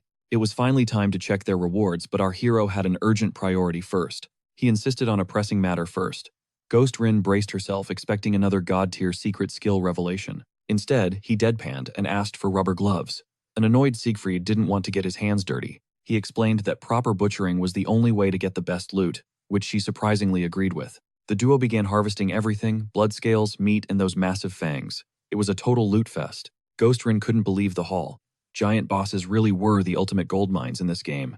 However, she noticed her partner's expression darkening. Siegfried wasn't exactly jumping for joy over the results. Getting basic loot from a hidden dungeon boss felt like a total slap in the face to him. Only one drop grabbed his attention, a high-tier monster core, a rare consumable pulsing with power. It was overflowing with pure light energy. Since only one of them could claim this legendary prize, he politely reminded the mage that he basically carried the entire fight against the massive python. She tilted her head as he claimed he only wanted a small fraction of the total haul. He offered her every single item they harvested, provided he could walk away with that monster core. He acted like it was worthless junk. After a tense silence, the mage struggled to hold back her laughter. Her giggling definitely weirded him out. When he demanded an explanation, she finally let it all out. She found him increasingly fascinating, and to his absolute shock told him to keep every single drop. Just like their first run together, her only goal was the massive experience points, not the physical gold. This was no different. For her, the massive level boost from this insane adventure was the real prize. Surviving this ordeal was rewarding enough. She promised to cherish this wild memory for a long time. With her blessing, our confused protagonist decided to take the deal and pocket the entire mountain of loot. He was down for the free stuff, but a major logistical nightmare quickly stopped him in his tracks. The loot was way too massive for his inventory slots. Just as he considered splitting it after all, the legendary Ham Ham appeared. The little guy claimed it was finally his time to shine. Siegfried thought the hamster was just being greedy, which made the spirit look at him like a total idiot. Correcting his master, the hamster clapped its tiny paws and summoned a mysterious, shimmering piece of cloth. Siegfried wasn't impressed until the Great Spirit unveiled his newest overpowered ability, the Infinity Bundle. His master immediately snatched him up, calling the skill's appearance gross, but then he saw the truth. The fabric contained a swirling, infinite starry night sky, a direct gateway to the elemental world of absolute nothingness. It offered infinite storage that defied all game logic. Our hero stood there completely floored by the discovery. This Infinity Bundle was a godsend, fixing the inventory space issues that every pro player absolutely hated. Siegfried suddenly started acting like a fanboy, but Ham Ham hadn't forgotten the earlier insults so easily. He promised a lifetime supply of treats to apologize. Suddenly, a heavy, ominous presence loomed over them. A mysterious voice praised their victory, catching both the debuff master and the mage completely off guard. Unable to sense the intruder's level, Siegfried drew his blade and demanded the stranger show his face. The man stepped forward, claiming he meant no harm, but Siegfried froze the moment he saw the face. He breathed a sigh of relief, realizing it was just the injured guard they had saved earlier that day. The guard burst into laughter. His epic entrance was ruined because he forgot to change his appearance back. He formally greeted the debuff master, but his next words sent a chill down the hero's spine. The stranger used Siegfried's secret real-world name. The hero lunged forward, his heart racing with pure adrenaline. He demanded the truth, and the man finally spoke. His name was Wu Jin Chong. Fury bubbled within our hero because this wasn't the deal, prompting Wu Jin-chan to call out his reckless impatience. The shifter then dropped a truth bomb about why the system kept his identity shrouded in mystery. A massive aura erupted, shoving the debuff master back as he realized the truth about high-tier shifters. They can cloak their stats from lower-level players. Seeing this, Tae-sung-han confronted the max-level powerhouse. He demanded to know why he used a fake persona when such flexes were useless against a newbie. Wu Jin-chan actually apologized, admitting he might have moved a bit too fast with his little games. The shifter confessed he was simply captivated by the sheer mystery surrounding our main character. Despite playing the weakling card, Jin-chan knew this guy was anything but your average low-level scrub. He was Master Dias's only apprentice, and the shifter warned him that lying wouldn't work anymore. Stunned that his cover was blown, our hero froze, until Jin-chan offered a quick reassurance. He promised the secret was safe, and teased a future call, inviting him to Sinsadong for real answers. Seeking the truth, head to Sinsadong. Then the shifter apologized to the elemental mage for killing the vibe. She gave him the cold shoulder with a poker face, forcing Jin-chan to flash an awkward grin.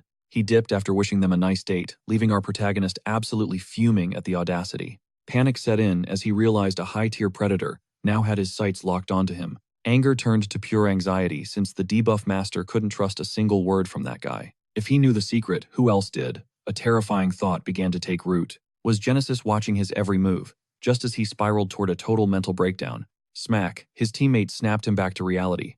The elemental mage looked at him completely unbothered by the drama. Ghost Ran made it clear she didn't care about the shifter's cryptic nonsense at all. No cameras, no leaks. She softly assured him that his privacy was safe with her.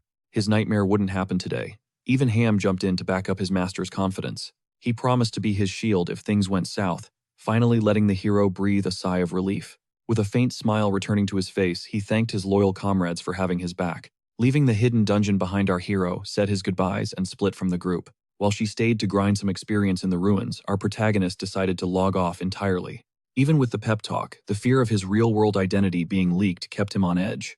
Exhausted and confused, Tae-sung-han didn't know his next move. 3 days later, the phone finally rang. It was Jin-chan. The instructions were simple: Club Heaven, midnight Sinsadong. Soon, the neon lights of Gangnam were calling. Our hero questioned the sanity of this top-tier player. Who holds a serious meeting in a loud nightclub? It hit him then. It had been ages since he'd seen the city's nightlife this late. While others were out partying, he'd been grinding levels. Finally, he reached the designated spot. Anxiety spiked as he approached. Would the bouncer even let a guy like him inside? Never having set foot in a club, his fears were confirmed when the bouncer blocked him for his cheap clothes. Trying to play it cool, he explained he was just there for a quick meeting, but the bouncer wasn't buying it. The guard just got more irritated.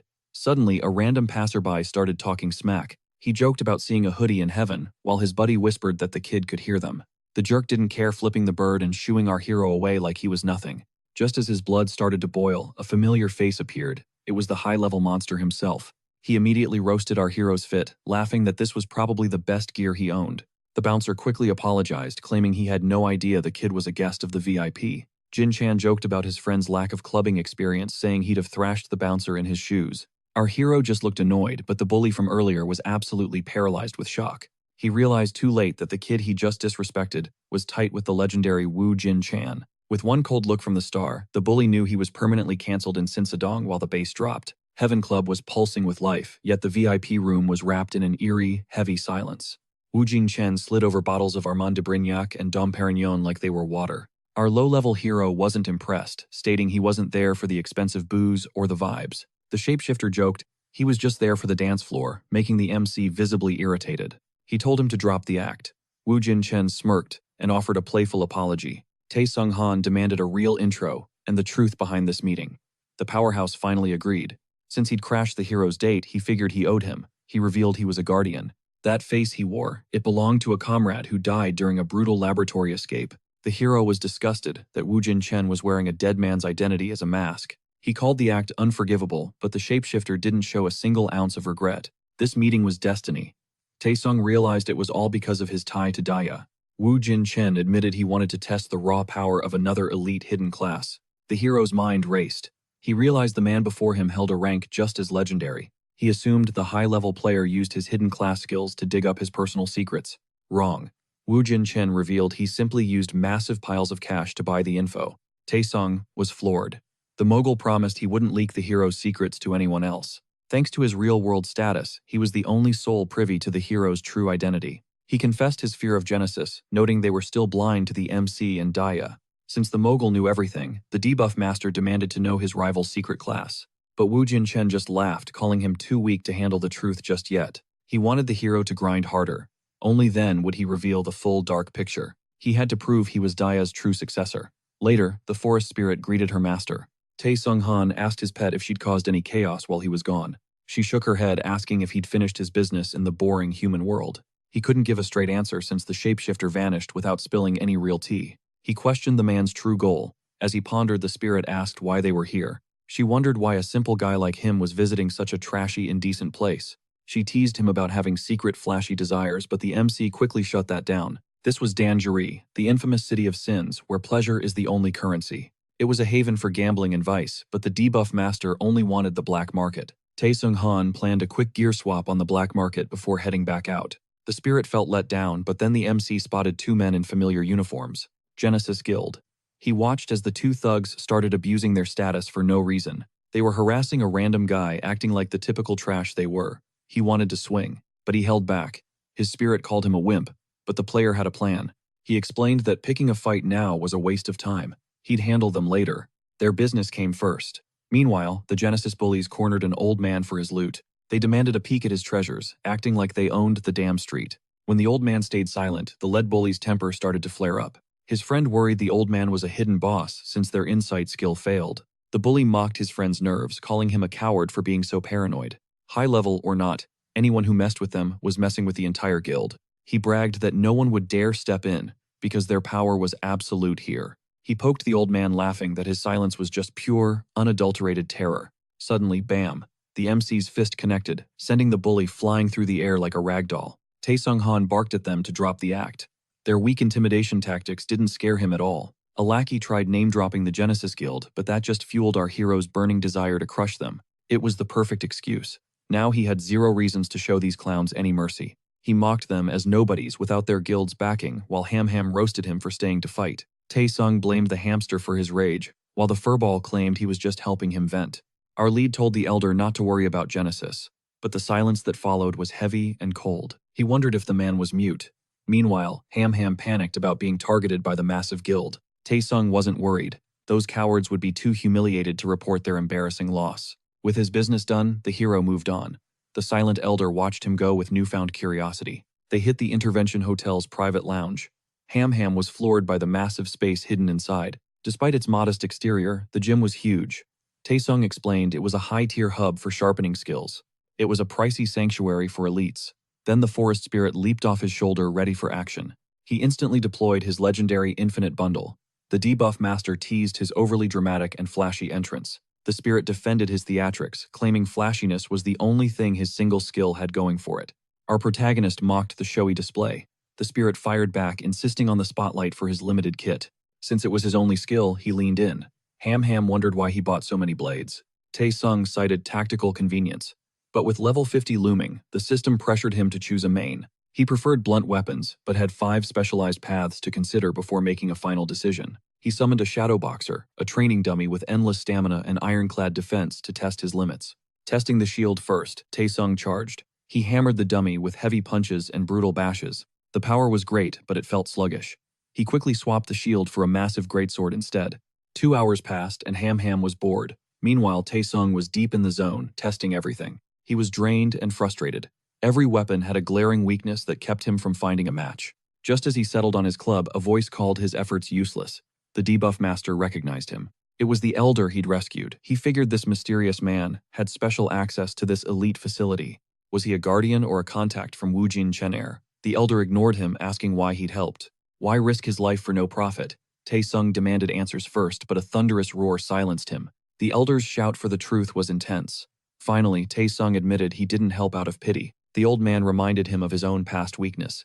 He was tired of running from those memories. This raw honesty satisfied the elder. He revealed himself as Shikario, the level 354 weapon master. As a legend of the Stellar Five, he promised to make the debuff master even more powerful. Like with all Goose, Shikario was a master warrior.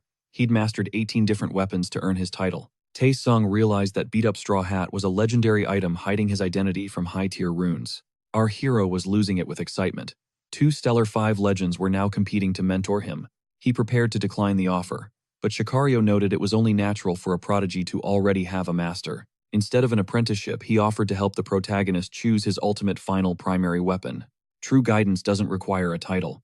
Shikario's selfless offer left the young fighter stunned by his charisma. The weapon master spoke the absolute truth. Taesung realized this was a golden chance to evolve. Our hero was absolutely hyped. Two legends from the Stellar Five were interested in him. They both wanted him as a student. He prepared to decline, but the elder spoke first. He noted that a talent like Taesung surely had a legendary mentor in his corner already. Instead of a formal contract, he offered to guide him in selecting his ultimate primary weapon. Education isn't just for disciples. Shikario clarified he just wanted to help, not recruit him. The master's charisma was magnetic. Taesung was stunned by how effortlessly he read the room. He realized the master was being genuine. If he accepted this help, his power would skyrocket. He'd brag about being the ultimate weapon, calling a mere student pathetic for even needing gear. Our protagonist expected this Stellar 5 legend to finally hand over his ultimate god-tier blade. Instead, the master revealed something jaw-dropping, claiming a single blade could never satisfy a warrior's soul. Shikiro declared that from this moment every single weapon in his class was his to command. He held the mythic Megan Jord, a legendary relic forged in the image of Balak's own belt. This ancient god of war possessed powers that defied the very laws of creation. Gear was tiered across 8 ranks, but the elusive world class remained a myth to most players. This belt was mythic, the peak of power, yet our hero still couldn't wrap his head around it. Shikiro confirmed the impossible once he put it on. This god-tier item belonged to him for eternity. Despite serving another master, the debuff specialist offered a deep bow, showing respect to the legend. Seeing a stranger honor him as a senior warrior genuinely amused the old master's hardened heart. Eager and grateful, our main character reached out to claim the mythical treasure from the master's hands. But he grasped at thin air. Frustration boiled over as the Stellar 5 master played him like a fool. Shikiro mocked him like a disobedient puppy, then dropped a truth bomb, right as the hero snapped. Possession isn't mastery. Suddenly, reality hit. Mythic gear always comes with a heavy, dangerous price tag. Following the master, they arrived just as a warrior got leveled, sending the announcer into a frenzy. Welcome to the Colosseum of Dondre. The realization hit. The old man was throwing him into the pit. Shikiro insisted this blood-soaked arena was the perfect playground to test his mettle against endless foes. He argued that slaying humans and humanoids was a far faster path to power than hunting monsters. The logic was sound for weapon mastery, but our protagonist couldn't shake a nagging feeling of doubt. Facing a level 65 champion seemed like a cakewalk, especially when the master handed over a mysterious gift. The gear snapped onto his body, catching both Han and his hamster completely off guard. Han stared in shock at the skimpy, revealing armor, while the old man insisted it was peak fashion. Shoving him toward the arena, the master dropped a bombshell. Only basic attacks were permitted here. Han vowed to seize that mythic belt the second he crushed the level 65 champion. Such arrogance amused the old legend. Walking toward the gate, our hero felt the challenge's weight. He figured the old man was lowballing him, stripping his skills and arming him with a foreign blade. Having survived the Genesis War, Han's combat experience and elite stats were far beyond his current level. After surviving Deus's brutal training regime, he expected this gladiator trial to be a total breeze. Fueled by hype, he planned to blitz the champion and claim his mythical prize in record time. The stadium shook with thunderous applause as the announcer stepped up to introduce the combatants. He introduced our protagonist as Wimpy Man, a name so cringe it sent Han's face turning red. He knew instantly that the Stellar 5 legend set him up. Then a mocking voice cut through the air. A humanoid monster sneered, saying Han looked exactly like his pathetic name, before offering him a choice: quick death or agonizing pain. Standing there was Maki, the level 37 mimic known as the Slaughtering Scythe. But Han was on another level, telling the monster he should be the one begging for mercy. Maki lunged like a predator, but Han casually parried, curious about what color blood a mimic bleeds. He prepared to deliver the finishing blow when something went horribly wrong with his mysterious new gear. The debuff armor finished its scan, suddenly surging with high-voltage electricity that fried Han's nerves. As our hero collapsed, the announcer mistakenly credited the mimic's weak attack for the sudden takedown. Han was paralyzed. There was no way that pathetic scythe attack packed that much electrical power. Reality set in this agonizing shock was a cruel hidden feature of his new debuff armor. The armor's true purpose was to nerf the wearer, leaving Maki grinning at his sudden stroke of luck. Mocking the fallen human, the bug-like mimic threw Han's own arrogant question right back in his face. Except this time, the humanoid already knew exactly what color Han's blood was going to be.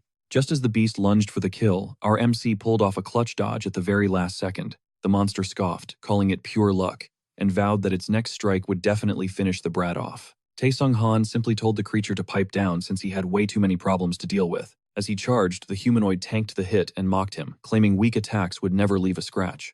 It blasted the protagonist back, but thanks to that heavy armor, his irritation was actually stronger than the pain. Getting tagged by a mimic was a wake-up call, making him question the legendary NPC's true motives. This nerfed gear had to be a lesson, not just a handicap. Right then, our hero decided to switch gears. He dug his heels into the dirt and declared it was time to take things back to the basics. Even his hamster roasted him, pointing out how he'd usually dodge those mid-tier attacks with zero effort. Shakru acted worried, but the spirit secretly admitted he just wanted to watch his master struggle in the trenches. The Weaponmeister watched their chaotic dynamic, knowing this debuff armor was the ultimate trial for any warrior.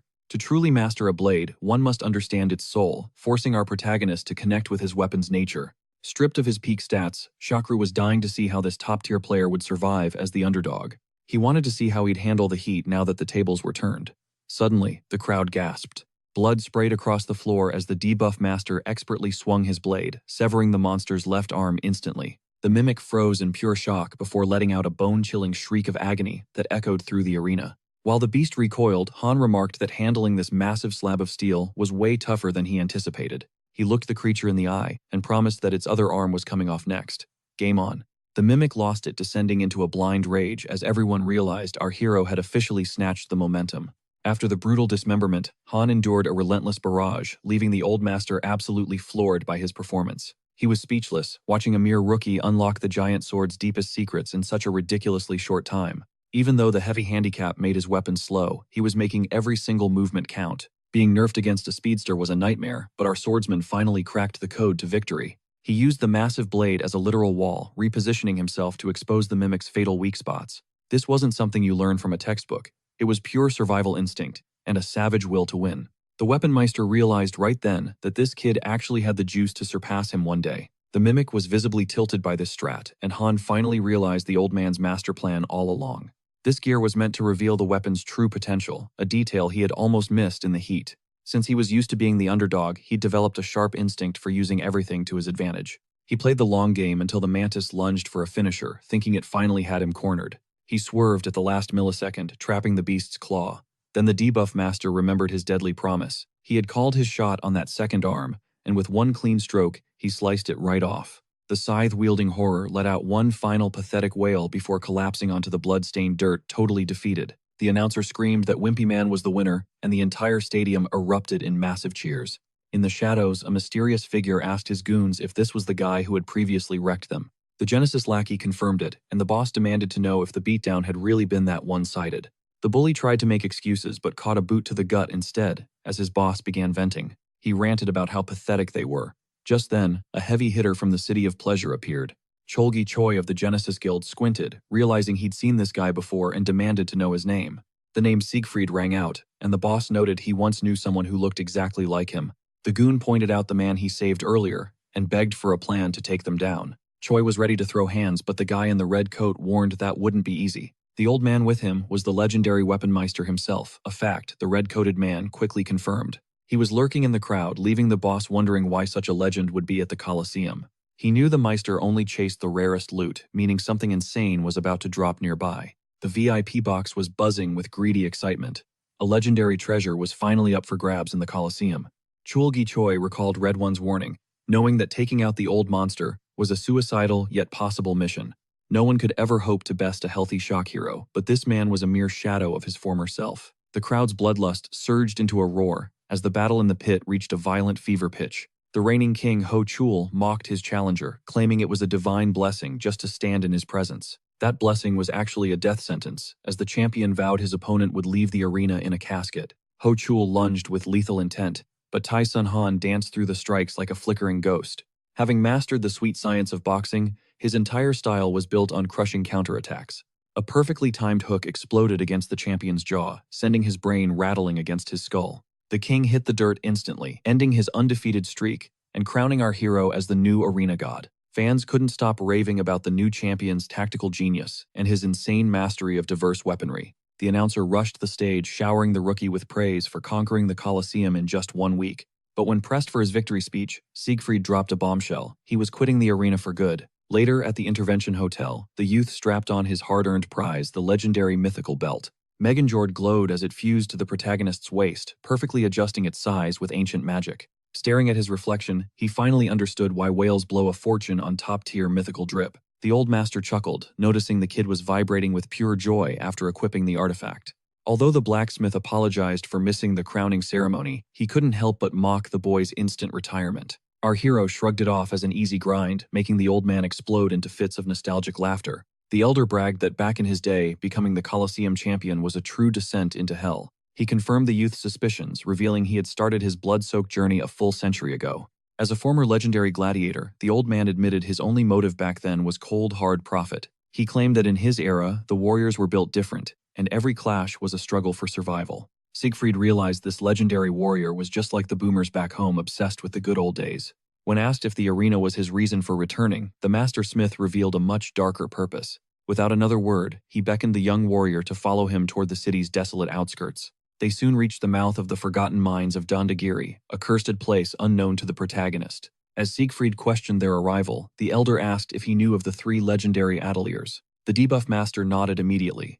Every player knew those names were synonymous with ultimate power. The old man leaned in, asking if he'd ever heard of the secret department known as Bamarlian. Tae Sung Han's eyes widened as he realized he was talking about the birthplace of death from the Stellar Five. This was the Forbidden Forge, where the continent's most terrifying and god-tier weapons were birthed.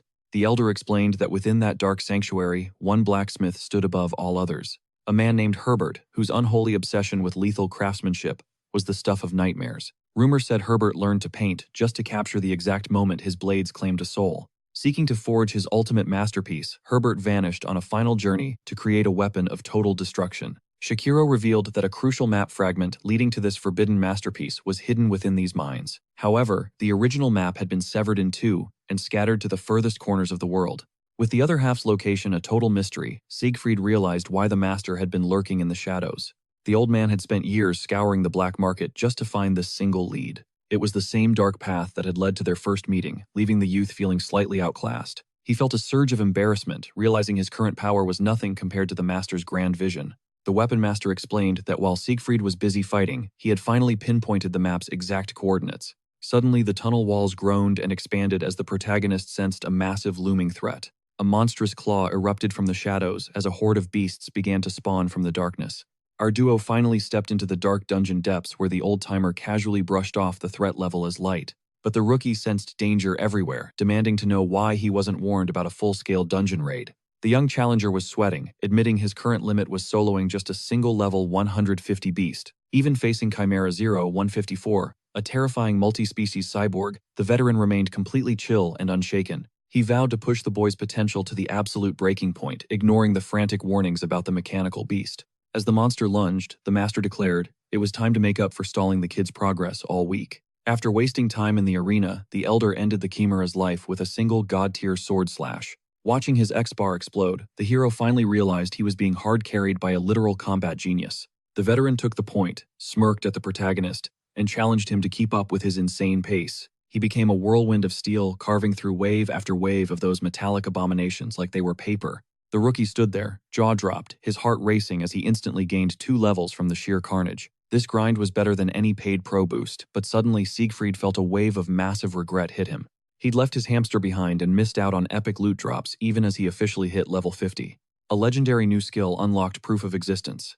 Now any weakened foe would face his devastatingly amplified damage. It was a game changer. This buff gave him the lethal edge needed to take down high-level monsters way above his rank. Itching for a test drive, he locked onto a tiny, pathetic creature nearby to see his new power in action. Suddenly, the runt transformed. Siegfried's eyes widened as the rare Chimera 007 revealed its true terrifying form. This rare shapeshifter uses a weak disguise as bait, luring unsuspecting prey right into its deadly hidden trap. Before it could strike, the weapon master's blades flashed instantly, dicing the monster into 100 bloody pieces. He warned that trusting your eyes alone leads to death advice. The rookie swallowed whole, realizing his own massive inexperience. With the area cleared, the veteran wiped his blade and checked in on the kid's progress during the slaughter. After hearing about the new skill and massive EXP gains, the old man decided it was finally treasure hunting time. But the youth hesitated, a burning question on his mind that he just couldn't keep to himself any longer. Rumors said the master wielded 18 mythical weapons, so why was he using such a basic, ordinary blade?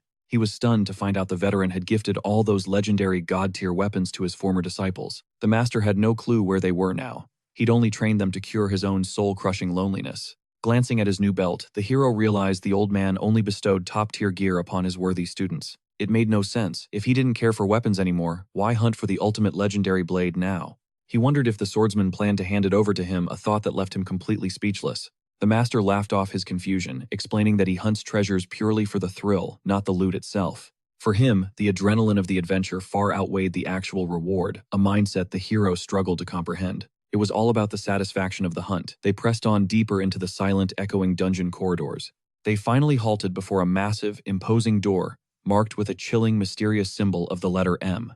This was the birthplace of death, where the final clue to the mad blacksmith's ultimate weapon lay hidden away. But something felt off.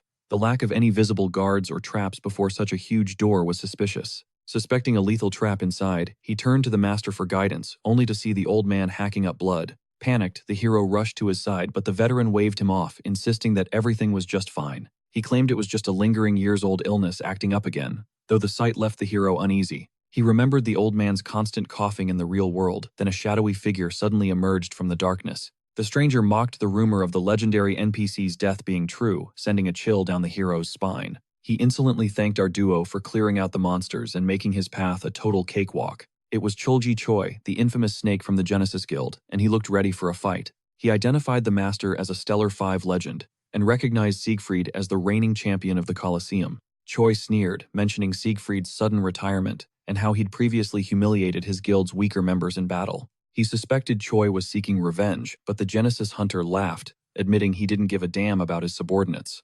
The debuff master clarified immediately this was their very first time meeting face to face. The bully claimed they were equals, but the hero saw right through his pathetic act.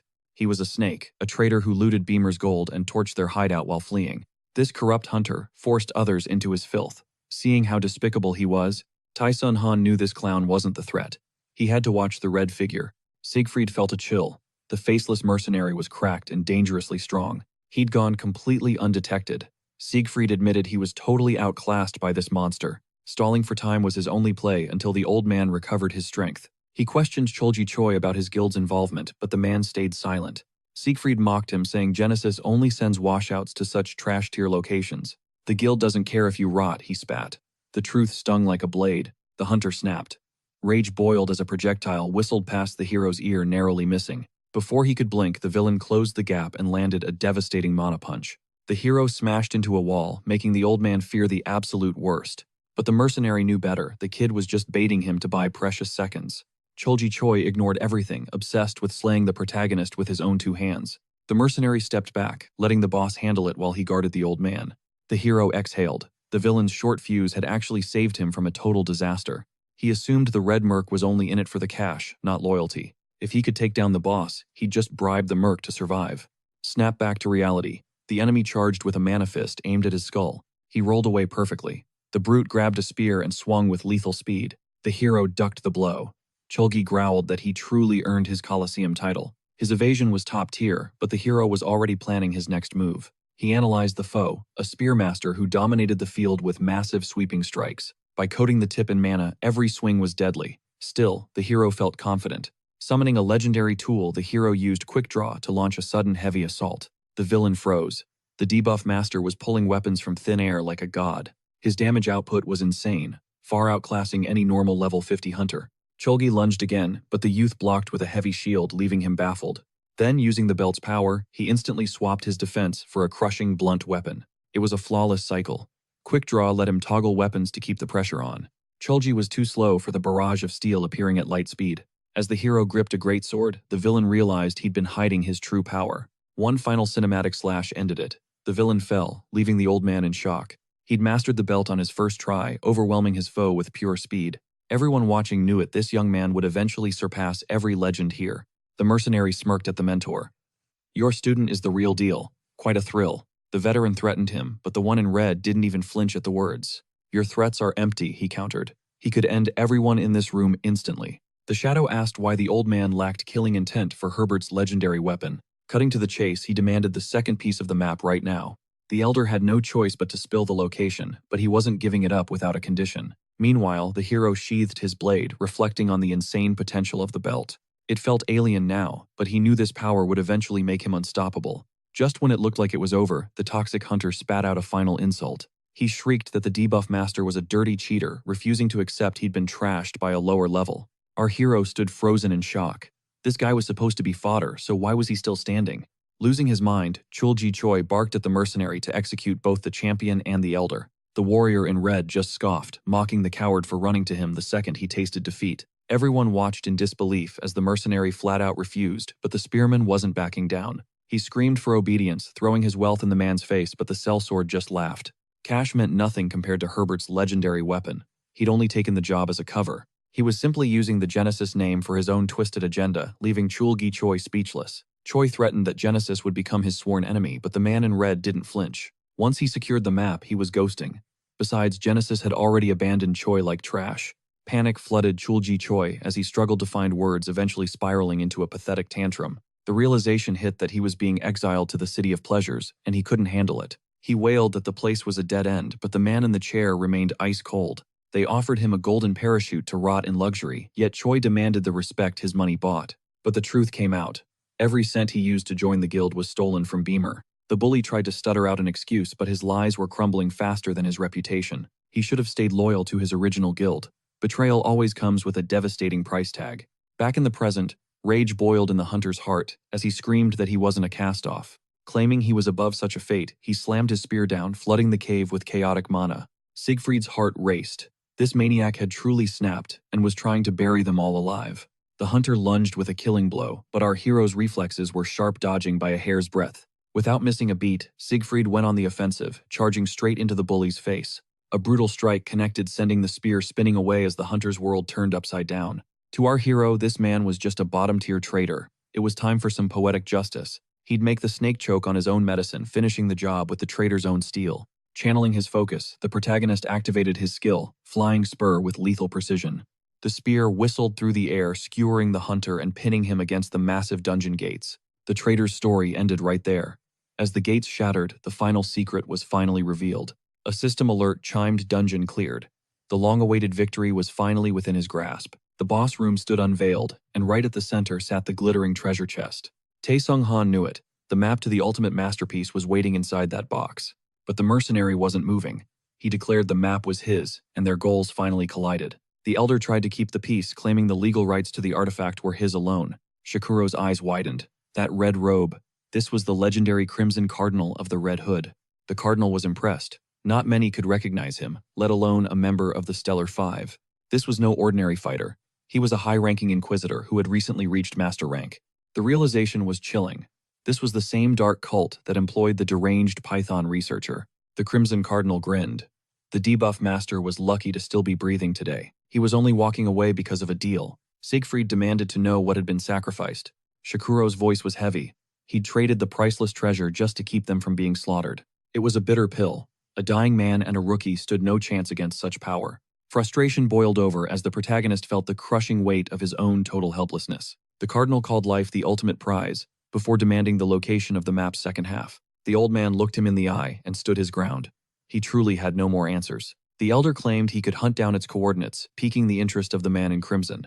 According to the old master, Herbert had woven a complex locating spell into the map designed to make the fragments pinpoint the remaining piece's location. Skeptical, the Crimson Cardinal asked if he was truly capable, before handing over the initial map fragment with a cold, impatient stare. The Cardinal's patience was wearing razor thin.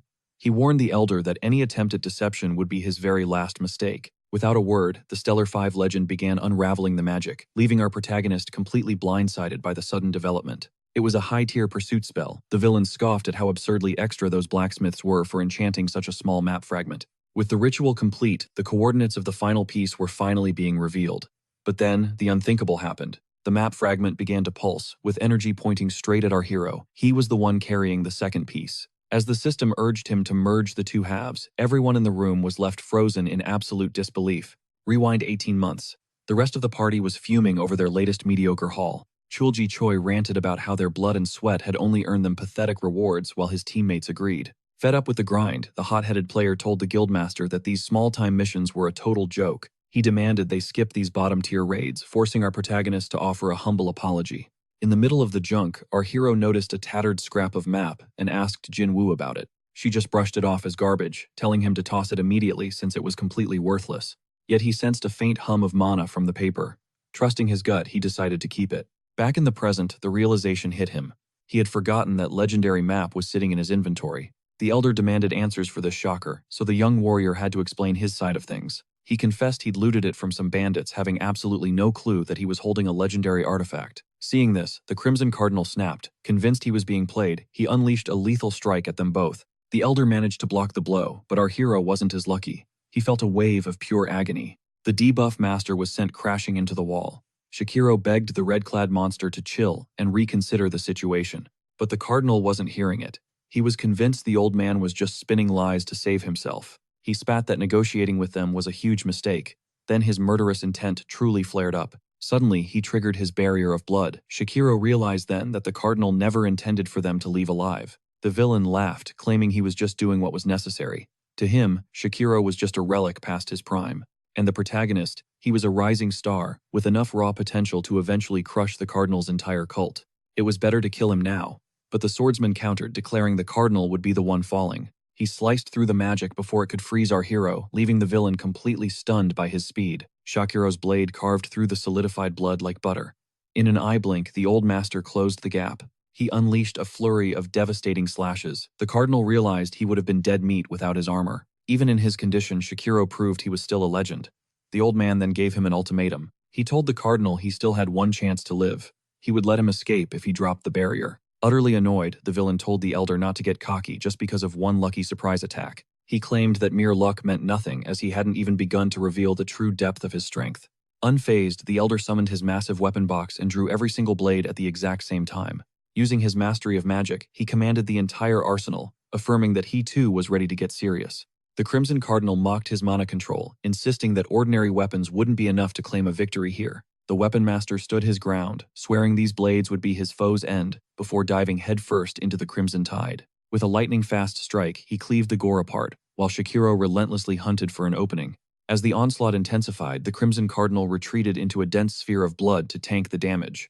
Their collision was pure insanity, unleashing a shockwave that reduced the very earth to rubble. The sheer perfection in every swing was terrifying, radiating an aura of absolute dominance. Watching from the sidelines, our hero was completely floored by the weapon master's god-tier prowess. But the clock was ticking, and he knew the old man would eventually hit a wall in this war of attrition. Mocking his opponent's basic gear, the Crimson Cardinal sneered with twisted pity. He claimed the fight would have ended instantly if the master hadn't gifted his legendary relics to his pupils. Shakiro, however, wasn't bothered by the cardinal's arrogant taunts. The villain roared that the master's soft heart would be his grave, unleashing the lethal bloody guillotine. The old man raised his blades to parry, but the sheer force caused the steel to fracture and moan. The executioner's strike slammed into the dirt, yet the cardinal realized his blade had tasted no flesh. Having dodged by a hair's breadth, the master countered instantly, slamming a standard blade right into the villain's jaw. Despite the blood, the master smiled, declaring that a loving nature is the ultimate catalyst for change. Pointing his remaining steel at the monster, he revealed he still had a massive arsenal in reserve. The cardinal just laughed, vowing to grind every single one of those toys into dust along with their owner. The air crackled as both warriors went all out, a desperate struggle for dominance, as the red mist swirled. One by one, Shakiro's weapons were shattered until only a single untouched blade remained. As his current sword snapped, the Crimson Cardinal lunged, smelling blood and victory. He crowed that the old man was finally defenseless, but Shakiro just smirked at the fatal miscalculation. Shock paralyzed the villain as the master revealed he was packing more than 18 hidden spares. Calmly, he explained these were his emergency stashes meant only for the most desperate of hours. He pointed out that the cardinal's blood magic was flickering. The monster was finally running on fumes. Seizing the moment, the weapon master prepared to end it all with a devastating spear art. Lightning flash. The spear's third form struck with blinding speed, leaving the villain wide open. The cardinal gasped in disbelief, realizing the master had been holding back his deadliest techniques. Without a breath, the master unleashed the second form, then the first, prepping for the final execution. He detonated Form 0, creating an explosion so massive, the protagonist compared it to modern heavy artillery. In that blinding flash, our hero truly understood why this man was a legend among the Stellar Five. Panting, the master noted that his regular spear was nearly pulverized by the sheer force of his own move. It had been ages since he had tasted such a brutal fight, but as he paused to catch his breath, the cardinal flashed a demonic grin, mocking the master for finally running out of steel. Suddenly, a terrifying surge of blood magic erupted, triggering a hidden grudge quest for our hero.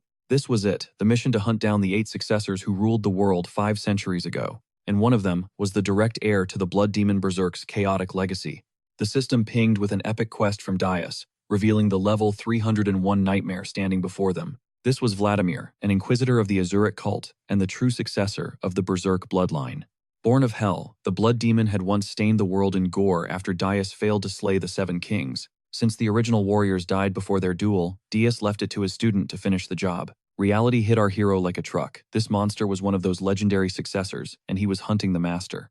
But as a debuff master, our hero felt utterly helpless against such an overwhelming level gap. Vladimir hissed that he hated using his true form because it was repulsive and drained his life force. He couldn't believe a dying old man forced his hand, while Shakiro questioned if this power came from his cult. Wrong, the monster spat, revealing that this world-ending power was gifted by a far more terrifying entity. Simple deaths are a mercy he won't grant. Vladimir promised to turn the Colosseum into pure nightmare fuel. He pictured their severed heads as grim trophies at the gates, just as the old master lunged. Shakiro struck with a desperate palm, but the demon didn't flinch. Truly pathetic, Vladimir mocked. Discarding his weapon, Vladimir began savagely crushing the elder's skull under his heel in a blinding rage.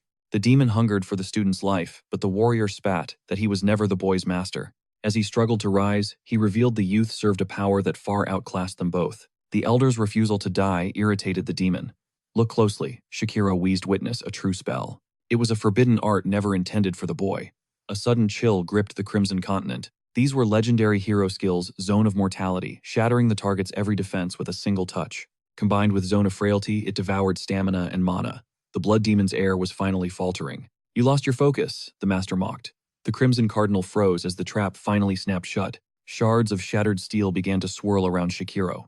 The weapon master prepared his final desperate stand. His ultimate technique, 10,000 Heavenly Flower Rain, began to manifest in a storm of light. Vladimir let out a blood-curdling scream just before a colossal explosion leveled the entire arena floor. This was a secret art found in ancient ruins mastered by Shakiro in a lifetime of constant war. Thousands of blades danced like delicate petals in the wind, yet struck with lethal, soul-tearing precision. The legendary lotus of the battlefield had bloomed. Broken Vladimir finally admitted the old man won. If those weapons weren't broken shards, the demon hissed, I would have been erased from history. He turned to our protagonist, explaining how these forgotten skills had finally resurfaced in his memory. The debuffs matched reports from the failed ritual ruins. He was the one who sabotaged everything. The blood user swore a dark vow. For ruining his ritual and this fight, he would return. Siegfried watched the monster escape in a fury, then rushed to the side of the falling elder. Shakiro collapsed, admitting that without the boy's help, this victory would have been an impossible dream. With a cult now hunting him, the youth needed power. Still, he begged the master to seek healing. It is pointless, the master whispered. Death, which he had cheated for years, was finally here. He handed over ancient glowing scrolls. These were his secret techniques, his final legacy to the young hero. They were weaker than Daius's arts, but the youth wept, begging the old man to stay alive. You were always my teacher, the boy cried. In his final moments, the warrior's mind drifted back. He remembered the day he became champion. Amidst the cheers, a stranger approached to offer his praise. The man explained they had shared the same bloody arena floor for over 10 years. Now a free man, the stranger asked about his future. The young Shakiro looked toward the horizon. He spoke of a grand journey to find hidden treasures and witness the world's many wonders. He planned to train students, a goal that left the hardened lone warrior completely caught off guard. I thought you hated people, the man joked. Shakiro simply smiled at the thought of legacy. He knew he would never be the greatest warrior, but if he taught enough talented disciples, one would eventually rise to reshape the world. He was betting his entire life on that one student. Back in the present, the dying master smiled. I always saw you as my true successor. He placed his final bet on the boy before fading away. This world felt far too real. Created by Hive, every master and warrior was just data, but their impact was heavy and real. They were just non-player characters, yet the bond Siegfried felt with Shakiro was undeniably real. This virtual mentor had shared his soul and granted the boy power beyond mere lines of code. To Mortem, Sung Han, the time spent with the weapon master wasn't digital, it was truly life-changing. He didn't understand why he was the final bet, but he swore to make the old man proud.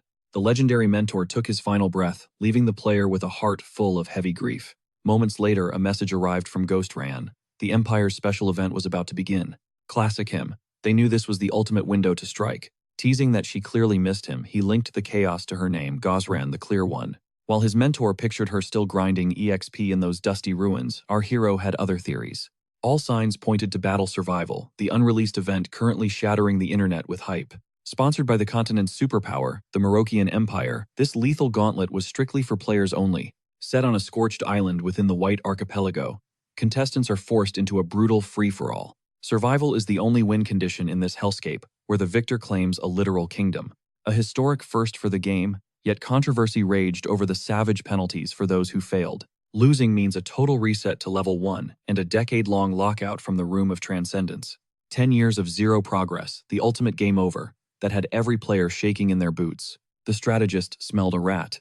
This wasn't a corporate update, but the Emperor's personal handiwork. Asked if he'd join our main character, gave a hard no, terrified of catching that career-ending penalty. He wasn't delusional. 10,000 monsters way stronger than him were already lining up for blood. That explains the elemental mage's warning to stay far away, shifting his focus to his loot. Armed with his late master's relics and a mysterious map, he chose to ghost the entire tournament. His hamster sidekick's eyes doubled in size at the treasure map, smelling a grand gold-filled adventure. But the youth was just checking level requirements. He was in no rush to play the hero. Since this secret map was for his eyes only, he set out to find a skybound airship. Aiming for the southern seas, his excitement plummeted when he found nothing but a rotting, broken hull. The duo stared in horror at the heap of junk, wondering if they'd even make it off the dock. Across the globe at Hive's United States headquarters, a stressed-out staffer was hitting her breaking point. Drowning in toxic player feedback about the survival event, she took her grievances straight to the vice chairman. Oppenheimer, the Hexagon team lead, was baffled. They were getting roasted for content they hadn't even coded.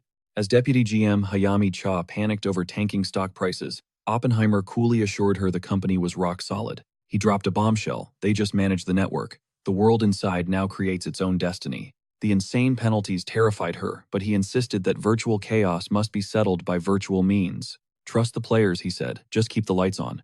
But the deputy wasn't buying the hands-off approach. Even after 3 years at Hive, she couldn't wrap her head around how this digital world kept evolving. Yet the vice chairman smiled. This unpredictability was the game's true soul.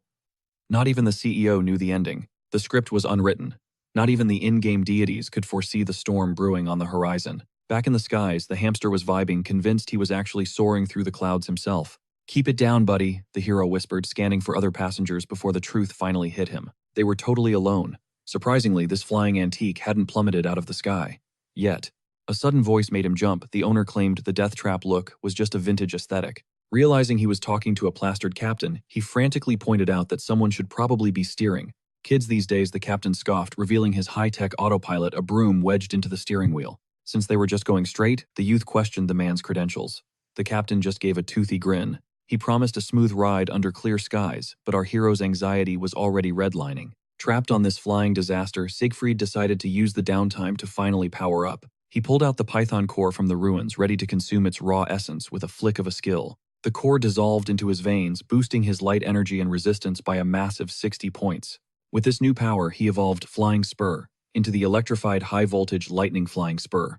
Now lightning chains between enemies, with every strike unlocking the terrifying Divine Retribution alongside it. This upgraded heavy strike now blasts 3 lethal cones of electricity, incinerating everything in its path. Grinning at his new thunderous arsenal, the warrior hungered for the absolute carnage he was about to unleash, obliterating entire squads in a single fluid heartbeat. But first things first, he cracked open the warrior's legacy box to uncover the secrets of the lightning flash and the 10,000 heavenly flower rain. This legendary style channels the 4 mythic beasts, guarding the world's quadrants, spanning 4 devastating forms. Then there's the second hidden art, which demands flawless synchronization of an entire arsenal. As the hours ticked by, our hero drifted off right there on the floor. A sudden grating racket jolted him awake, realizing he'd passed out mid-training. Suddenly, the captain's roar echoed, commanding everyone topside, because a massive cyclone was closing in. Talk about a scam. That drunk pilot promised clear skies. But the moment he hit the deck, a monstrous vortex loomed ahead, leaving him speechless. Han felt his survival odds drop to 0 while he desperately screamed at the captain to steer clear of the storm's deadly eye. But right as the old drunk started bragging about his expert seafaring skills against the gale, his captain's hat whipped away and jammed straight into the engine, sparking a total meltdown. Seeing the old man's face, it hit him. The guy was still wasted. Now, our hero, his pet, and this liability were plummeting toward their doom. The system pinged a warning. 0 maintenance had killed the engine, leaving the ship dead in the air. As the adventurer panicked, the geezer claimed they could still survive the fall, but Han wasn't buying it. Siegfried's only response would likely come from the afterlife. This looked like the end of his heroic journey. Thinking fast, our boy took the only path left. He lined up a perfect shot using the drunk as a human cushion to stick the landing. Taesung Han's jaw dropped when he saw that a literal broom was still trying to steer the wreckage. The captain exploded, demanding to know what the kid was doing. But Han snapped back that he was taking over since a drunk can't even oil a gear. The old man whined about being broke, admitting some loan shark at the pub was using his wife to shake him down. Siegfried's temper flared and they started brawling for the wheel. Mid-punch, Han spotted something terrifying and forced the old man to look at the nightmare unfolding ahead. They were dead center of the cyclone, and as the windshield shattered, pure terror took hold. In an instant, the storm's maw swallowed the ancient ship whole. The system blinked to life. Our hero had breached the barrier and was now a forced player, becoming contestant number 10,001. Waking up by a waterfall, he breathed a sigh of relief, before cursing that drunk pilot to hell, swearing he was done with air travel forever. He immediately checked his packed rune, relieved to find his pets were still kicking. But where was he? The map labeled this place Erangel Zone 9. Time to find some high ground, to scout for a village or a way out. Our hero began the steep trek, blitzing through the rugged terrain at breakneck speed.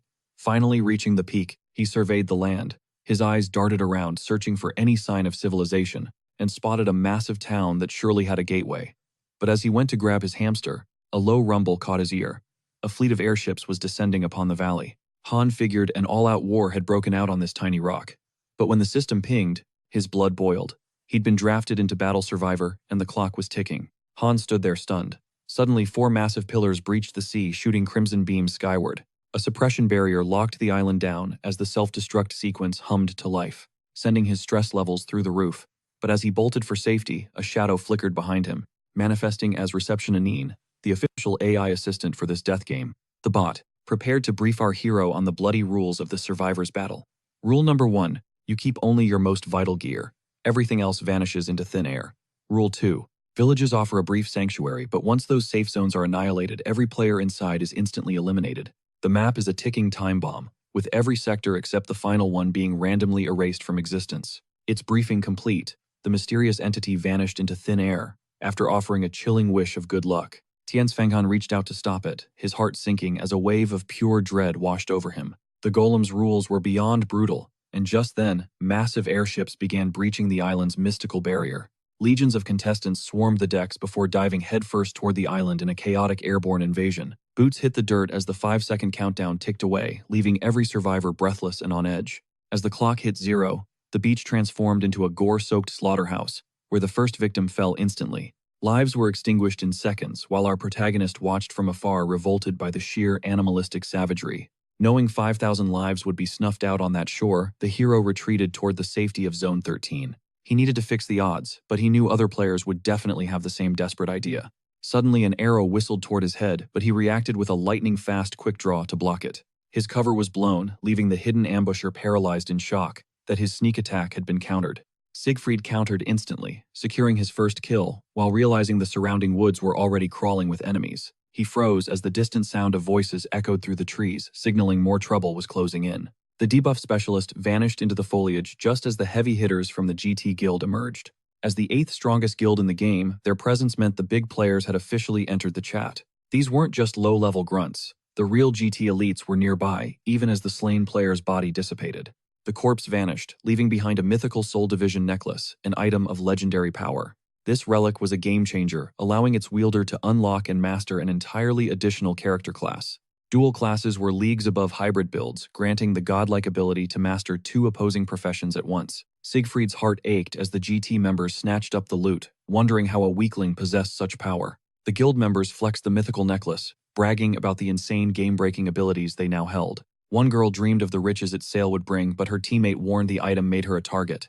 While they bickered over the prize, the 3rd member silently summoned his weapon with a predatory glint. He called the necklace marvelous, his voice dripping with an intrigue that sent chills down his teammates' spines. Without warning, the glasses-wearing traitor butchered his own allies and snatched the mythical treasure for himself. He didn't see it as a betrayal, claiming they were all seconds away from murdering each other anyway. With a smirk, he deactivated his metamorphic mask skill, revealing his true identity to the world. Meet BJ Raptor, the 99th strongest player, and a level 198 Asura, who never belonged to GT. Our protagonist was floored. A high-tier ranker had no business risking their reputation in a bloodbath like this. BJ Raptor ignored the stakes instead, thanking his livestream viewers for the massive wave of donations pouring in. His master plan to humiliate the GT guild was a viral success, and the internet was absolutely loving it. He flashed the mythical item, cheerfully telling his fans how he'd use it to build the ultimate dual class. The comments section exploded with the young man agreeing that a magic-based secondary class was the best move. Siegfried realized this was a massive stream, and the rain of donations proved the swordsman had a fanatical following. He cursed his luck as the streamer's presence crushed his stealth mission, yet he remained motionless in the shadows. He waited for the pro to pass, but the ranker suddenly stopped claiming he'd found something very interesting. The ranker dangled the protagonist's hamster before his viewers announcing his plan to make the creature his own. Even as the ranker threatened to slay its current master, the little beast stood its ground with fierce loyalty. Ham didn't flinch rudely, asserting that its master was more than enough to crush the arrogant ranker. BJ Raptor laughed, declaring himself the island's apex predator, before mockingly questioning the tiny pet's faith. The hamster doubled down on its master's victory, its tiny eyes filled with absolute unwavering confidence. The great forest spirit spat directly in the ranker's face, refusing to ever acknowledge someone like him as master. The ranker's expression turned cold and murderous as his grip tightened around the defenseless little hamster. The unhinged streamer waited with sadistic glee, wondering if the owner would show before he crushed the hamster into pulp. Suddenly, a wave of killing intent washed over BJ Raptor as he sensed the warrior lurking right behind his back. He came for Ham, but the ranker sneered, dismissing him as a total scrub. Refusing to back down, the warrior lunged at his prey. His strike missed by a mile as the streamer danced away looking bored. The ranker expected some real spice from Tian, Songhan, but reality hit hard. The level gap was an absolute abyss. Even so, the confrontation was just getting started. Effortlessly dodging every desperate swing, the ranker complained that such a pathetic underdog was killing his stream's hype. He had zero use for a pet like Ham anymore. With a cold smirk, the streamer braced himself for his next move. He tossed the tiny spirit aside like trash.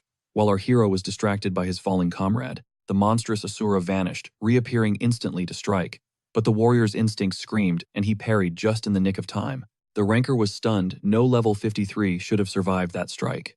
Even so, the protagonist's arm shook violently from the impact, leaving him reeling backward and gasping for air. In that moment, the swordsman faced a terrifying, undeniable truth. He was utterly outmatched by this monster's raw power. Yet he forced his racing heart to still maintaining a razor-sharp focus. His only hope was reaching the nearest safe zone, summoning Ham and vanishing to another corner of the map. Suddenly, the streamer mocked him, asking if he was trying to fly away. With a twisted grin, he offered a helping hand. Massive slashes tore the ground apart, shredding the terrain and sending our hero plummeting into the void. And now, the streamer told his chat, the hero was awakening before plunging into the abyss, right behind him. As the streamer staged this bloodbath for his fans, the hero finally realized his opponent was a complete psychopath. A massive blast rocked the area. Nearby, an elite from the 9th-ranked Premier Guild braced for impact, sensing the chaos. Elsewhere, a stone-armed player stood over the corpses of 2 adventurers, his grim task finally complete. Exhausted but victorious, he exhaled as the forest erupted in flames. Meanwhile, our hero was running like hell, with the psycho streamer hot on his heels taunting him to stop running and fight like a man. BJ Raptor saw right through him. He knew the kid was gunning for a village to escape via teleport. The streamer was just milking the chase for more donations. But the moment he decided to get lethal, spectral chains erupted from the shadows, shackling him instantly. The warrior had finally popped his speed restriction skill. The ranker's stats plummeted, teaching him the hard way why they call our boy the Debuff master. Suddenly, a blade whistled through the air. It aimed straight for the streamer's spine, but the Asura parried it with a brutal kick. Now that monster was visibly irritated by the stinging light attribute shocks. Yet his predator eyes caught something unexpected. The protagonist's weapon was bouncing between the trees like a pinball. Suddenly, the challenger materialized right behind the ranker's back, revealing the trap's true potential before unleashing supreme content. He was one heartbeat away from landing a stun. But the ranker turned with a twisted, bloodthirsty grin, declaring his absolute joy at the challenge. He summoned a secondary blade, effortlessly shredding the vines that dared to bind him. He didn't just break the trap, he broke the caster too. An explosion erupted, shattering our hero's gear into dust. Left, mangled without an arm or a leg, the swordsman cursed his decision to fight. He realized too late that his fate was sealed regardless. The ranker actually complimented him, amazed that the kid survived a direct hit. He took back the weakling comment, admitting the protagonist outclassed even some elite players he knew. But the level gap was an insurmountable wall. Victory was mathematically impossible. Looking into the camera, he let his chat vote on the most gruesome way to end our hero. As he begged for donations, a system alert flashed. Their current coordinates were about to be carpet-bombed.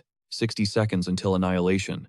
BJ Raptor demanded fast cash from his fans to decide the hero's final fate. But the chat grew restless. Suddenly, a whale named 1001 Jin dropped a massive donation, requesting the streamer to bail and let the airstrike do the dirty work. Seeing the payout, the streamer thanked his benefactor. and happily accepted the deal. He mocked the broken warrior, telling him how lucky he was that a viewer paid for his mercy. Our hero could only wonder about the identity of his mysterious savior. The rancor vanished, leaving the protagonist paralyzed and bleeding in the dirt, cursing his miserable luck. He realized he'd run into a literal god who left him too broken to even reach for a potion. Watching BJ Raptor tear his arm off, he spiraled into a dark panic before forcing the intrusive thoughts away.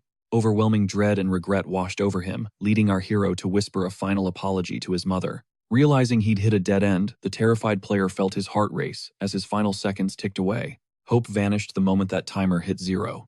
Game over. Our main character was history. Cut to 7 days later.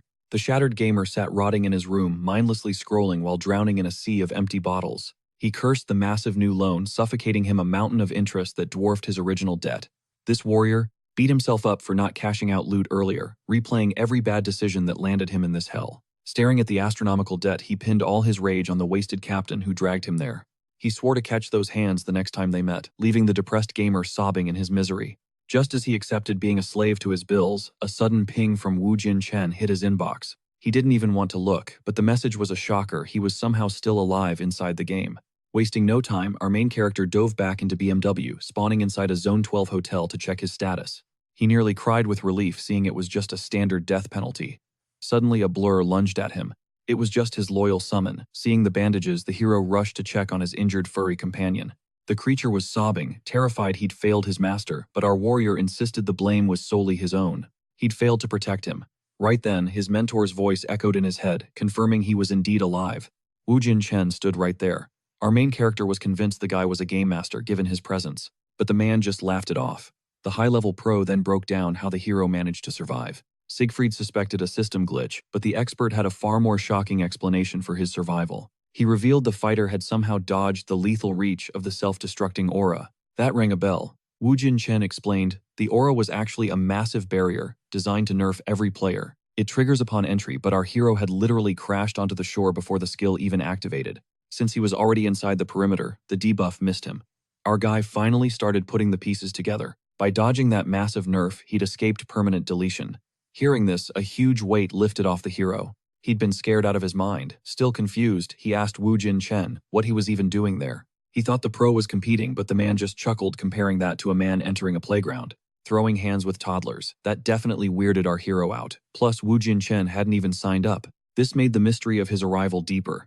Then, the top-tier player dropped a bombshell about himself. He admitted he was temporarily banned from combat, glancing down at his hand, which was twitching uncontrollably. Breaking into the island had clearly taken a toll. He brushed it off, refocusing on the bigger picture. The current event was the real priority. The veteran player then began breaking down the island's power dynamics. There were 4 main factions.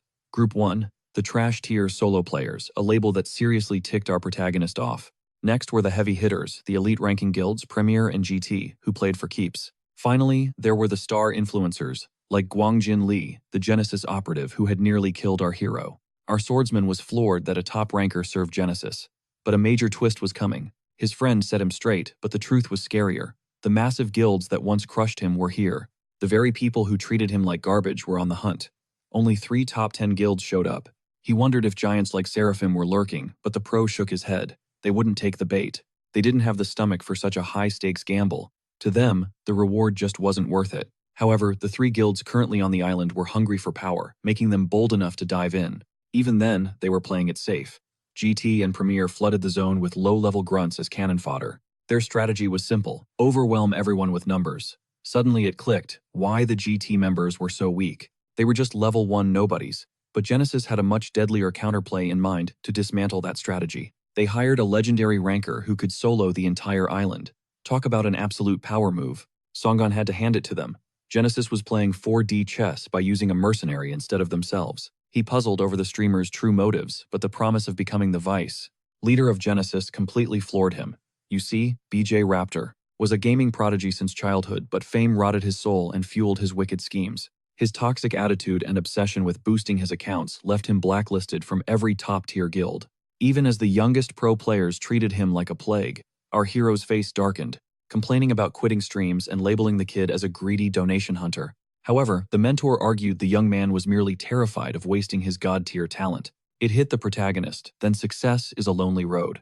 Then desire, the legendary Genesis master, and future Pro Gamer Association head vowed to make the boy his right hand if he clinched victory. If the streamer wins and hands his crown to Hyungsok Chae, he'll build an absolute empire. He'd reign supreme over every NPC as the first player king. But as the explanation dragged on, the hero snapped. The reality was too bitter to swallow. The younger one started trashing Desire, mocking his dual crown ambitions before demanding the guide cough up some secret intel. The mission was clear: the protagonist had to emerge as the ultimate survivor battle champion. He was already in the trenches, but the veteran swordsman warned that the path ahead was hellish. He looked pathetic next to Raptor until he recalled that massive donation that flipped the script.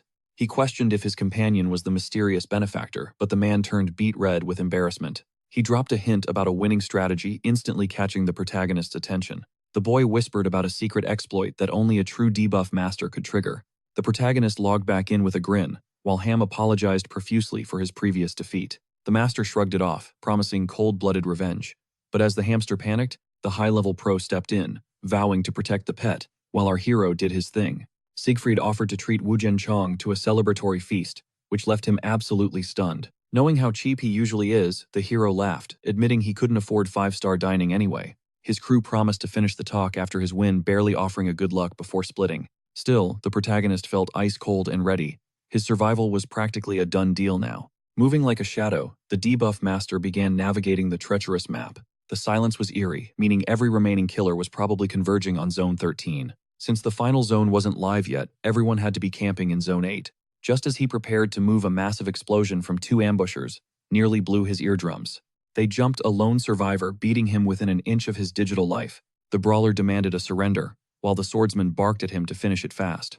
With the zone about to go nuclear, the victim's eyes burned with rage at his teammate's betrayal. His former ally just sneered, saying it was his fault for being weak and getting tagged. Suddenly, the traitor took a hit to the spine. Before he could even blink, a heavy blunt weapon smashed him into the wall before flying back to its master's hand. Our hero had arrived. The wounded boy watched in awe as his tormentors were effortlessly deleted. A one-shot kill from a lower-level player. Insane. But then that same weapon pointed right at him. Siegfried made it clear everyone here was a target, and he was next on the list. But checking the kid's stats, the hero froze. The boy belonged to a non-combat class. A golem maker surviving this long was a miracle, but he prepared to end the level 81 creator. Named Sai Shanggu, he figured a quick death was better than being blown to bits. The boy begged. He pleaded for his life, claiming his mother needed him, but the protagonist stayed stone-faced. Yet seeing the genuine desperation and tears in the boy's eyes, the hero's resolve wavered. Finally, he sighed and told the kid to vanish before the bombs turned the zone into a graveyard. The debuff master actually tossed him a stamina elixir. Just like that, Shanggu stood there, overwhelmed with gratitude for the one man who always softens up at the mention of a mother. As the endgame approached, our hero hoped the pro's elite advice would actually pay off as promised. This brutal survival marathon had lasted days. Now zones 8 and 12 were 60 seconds from total annihilation. Under a minute until the bombing. The drained streamer updated his chat as the final zone finally emerged. The climax was near, but lurking in the shadows, a hidden watcher grew increasingly irritated by his presence. Eyeing the loot pile, the hunter knew the streamer was a killer, but he was their only path forward. To enter the final zone, they had to move. One hunter bet that the streamer was finally too exhausted. His ally agreed. Even legendary prodigies bleed. The old man then briefed his stream on their final gambit. They'd launch a synchronized assault to reach safety as the celestial circle finally manifested in the sky. Watching the losers team up, the streamer mocked their pathetic lack of honor for all his viewers to see. Action time. The boy vanished into the tunnel, sprinting full tilt toward the safety of Zone 13. The pack hunted him down, racing against fate with only 3 seconds left before the bombs dropped. They scrambled for cover, but when the clock struck 0, a massive energy beam vaporized the slow ones. Only 2 survivors remained, but just as one started gloating about making it through the hellfire, Raptor caught their scent. In a flash of cold steel, he wiped both of them off the map. With the trash cleared, he entered the final zone, laughing at the weaklings sent by GT and Premier. He crossed the portal and froze in shock. The island's ultimate arena was a brutal snow-covered biome. BJ Raptor played it cool, praising the majestic view while assuming his rivals were still lagging behind. He started bragging to the staff about his win, but the system suddenly pinged with a grim notification. 2 other players were still alive. Before he could even vent his frustration, a heavy vehicle slammed into him. He was mowed down instantly. The violent collision forced him to cough up blood as he hit the snow. Fury erupted within the streamer. That strike nearly killed him, and he was dying to see who did it. He looked up to see a level 81 tank golem, the iron beast known as the range wagon. The driver, Shanggu, stared in disbelief. He couldn't believe the ranker survived such a devastating impact. The ranker finally understood. This man had used his armored vehicle to survive the zone's total annihilation. But just as the golem maker bragged about his invincible ride, it crumbled into dust and vanished. Before he could blink, the ranker seized his throat and slammed him violently into the frozen ground. The streamer confessed that this golem maker was only the second player on this island to catch his eye. He survived the bombing and managed to wound him. But remember, the first guy who did that is now a corpse. The golem maker met his gruesome end, leaving behind a curious item that piqued the streamer's interest. Upon death, he dropped a masterwork ring and a sentimental memory of his mother. The ranker found it pathetic. As the ranker wondered who the final survivor was, a sudden presence materialized directly behind his back. The survivor quickly retreated. The ranker stood stunned, unable to believe he failed to detect his last opponent. Then it hit him. He and the one reaching for the ring had actually crossed paths before. Our hero realized the boy hadn't lied about his mother. Siegfried even thanked the ranker for breaking him. He then pointed out how soul-crushing 5 days of non-stop combat must have been during his absence. The hero vowed to eliminate the boy and grant him eternal rest. As those words left his lips, killing intent flooded the snowy plains. A voice called his opponent weak, the same loser he already crushed. That pathetic claim sent the debuff master into a blind rage. How dare this weakling talk back? The ranker had to admit the kid was tough. He survived with missing limbs in a detonating death zone, one leg left and surrounded by fire. The ranker realized his detection failed not because of exhaustion, but because of the stealth magic in that poncho. He also saw the protagonist's shiny new gear. That legendary equipment changed everything. He became obsessed with finding out what happened earlier that day. Flashback to the Intervention Hotel. Our hero asked for that life-altering advice, and Wu Jinchuan finally spoke.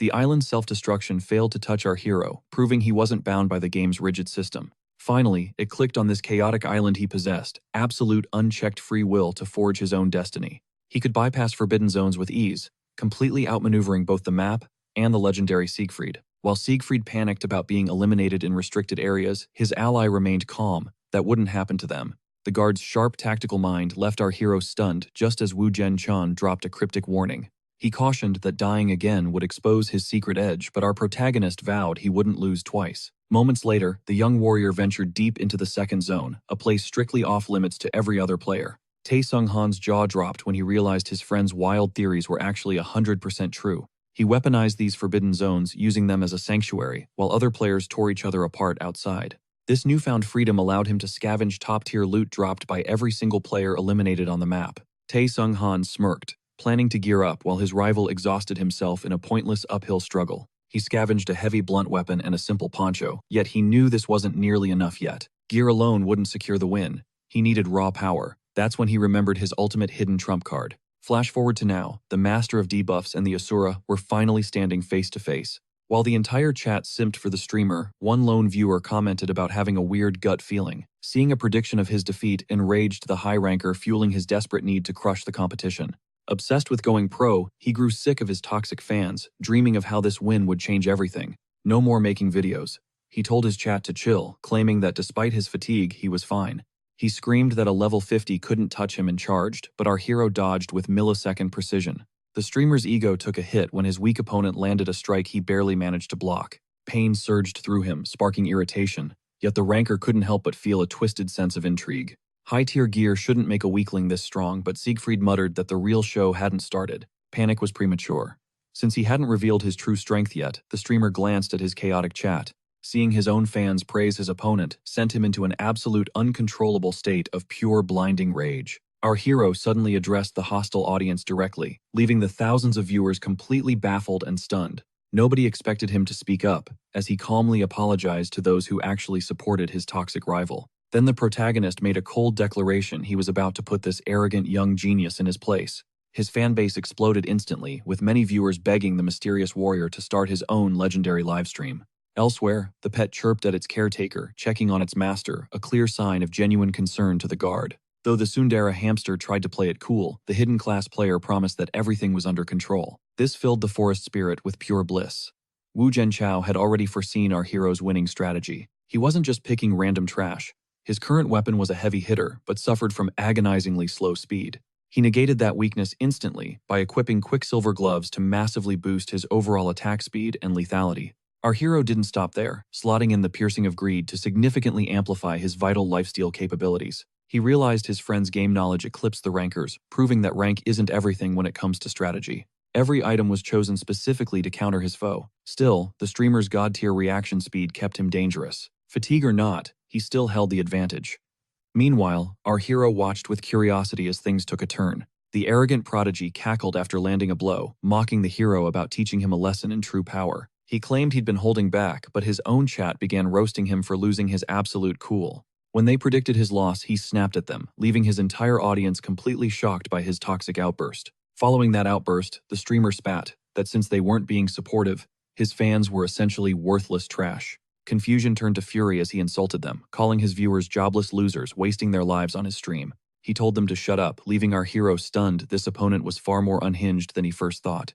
After trashing his fans, the ranker sneered that the MC missed his only chance to attack while he was invisible. He vowed to make the hero regret that hesitation, but our protagonist just gave a cold, confident smirk in response. But our hero wasn't out of tricks just yet. With a roar, they lunged into their final explosive collision. Steel clashed against steel, but despite his superior level, a cold chill of unease gripped the ranker. He couldn't shake the nagging dread that victory was slipping away, even as he watched the main character struggle. The hero was barely evading his lethal strikes.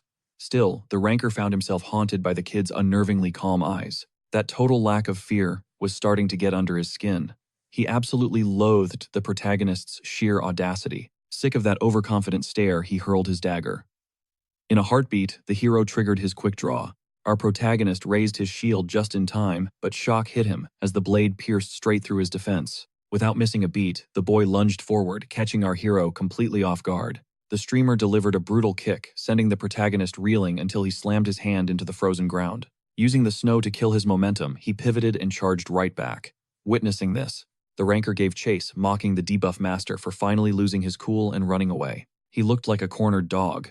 The streamer figured he was being baited into the woods for a trap. He assumed the target wanted to use more debuffs, but he found the whole plan pathetic. Suddenly, the boy blinked right in front of his foe, unleashing a devastating wide-arc slash. The strike leveled the forest, but our hero rolled away just in time, grabbing a falling trunk mid-air. He channeled every ounce of strength and hurled the tree.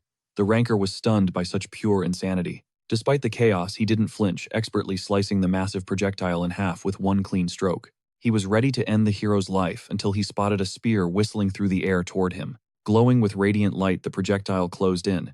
He couldn't believe how fast this guy actually was. The tree was just a decoy to hide the spear, but the seasoned warrior kept his cool. Deflecting it with his twin blades, he watched as the protagonist surged forward to reclaim his weapon. The debuff master's icy focus sent a wave of genuine terror through the boy. That's when our hero unleashed the Shakiro Spirit Art's third form, the legendary and lethal Lightning Flash. The strike shattered the enemy's sword and tore through his health. Somehow, the ranker remained standing through the pain. He hissed in agony, his pride wounded. Rage consumed the streamer. He had almost been deleted by a total weakling. This level 50 brat almost took him out. Meanwhile, the hero was still struggling to master that high-level move. He'd only learned it from a manual after all. Suddenly, a sharp, searing pain erupted in his shoulder. The villain saw he'd pushed too hard. That's the price for using power you haven't earned yet, kid. You're not worthy of that art. The hero tensed as the enemy began reforging his blade. Mana swirled as the sword mended. The boy resolved to end this fight instantly with a final certain move. He unleashed the Osera. The protagonist froze, eyes widening as the overwhelming power rushed toward him. Facing certain death, his life flashed before his eyes. He remembered his master's brutal training sessions. He'd complained that the training was literally killing him. The old master just laughed at his weakness. "I'm still holding back, brat." Dagus told him that those without talent have to work twice as hard. He demanded our hero get back on his feet. It was time to finally transcend his limits. The student looked up, asking if he really was just a talentless failure at heart. The old man just frowned. Siegfried wondered if all this blood and sweat was even worth it. He doubted he'd ever reach the top. Without innate talent, was he just chasing a ghost? He trusted the techniques, but his own weak body kept failing him during the basic drills. Maybe someone else deserved the Dias legacy. Hearing that, the master told the boy to watch closely. Out of nowhere, he threw a punch straight at the boy's face. The sheer force was terrifying. The shockwave pulverized the massive boulder behind him. Our hero stood frozen. That strike had missed by a hair. As Taesung-han screamed at the old man for nearly killing him, the master revealed the truth. "I chose you for your eyes." Deus looked at his confused student. "You might be an average fighter, but your gaze is legendary. Those eyes have real value." The MC realized his master was talking about his insane perception. Suddenly, the old man jabbed his eye, snapping him back to reality. As the disciple collapsed, gasping, the master revealed his true criteria. He admired eyes that blazed with defiance against any powerhouse. Our hero hadn't hesitated out of bravery, his brain simply couldn't track that speed. You'll always be a scrub if your body can't match your spirit. Since the training rock was shattered, the master demanded a total restart. Remembering his master's wisdom, the truth finally clicked for the boy. His Asura skill was trash compared to the sheer velocity of that punch. To honor his master, he locked in, sharpening his senses to the max.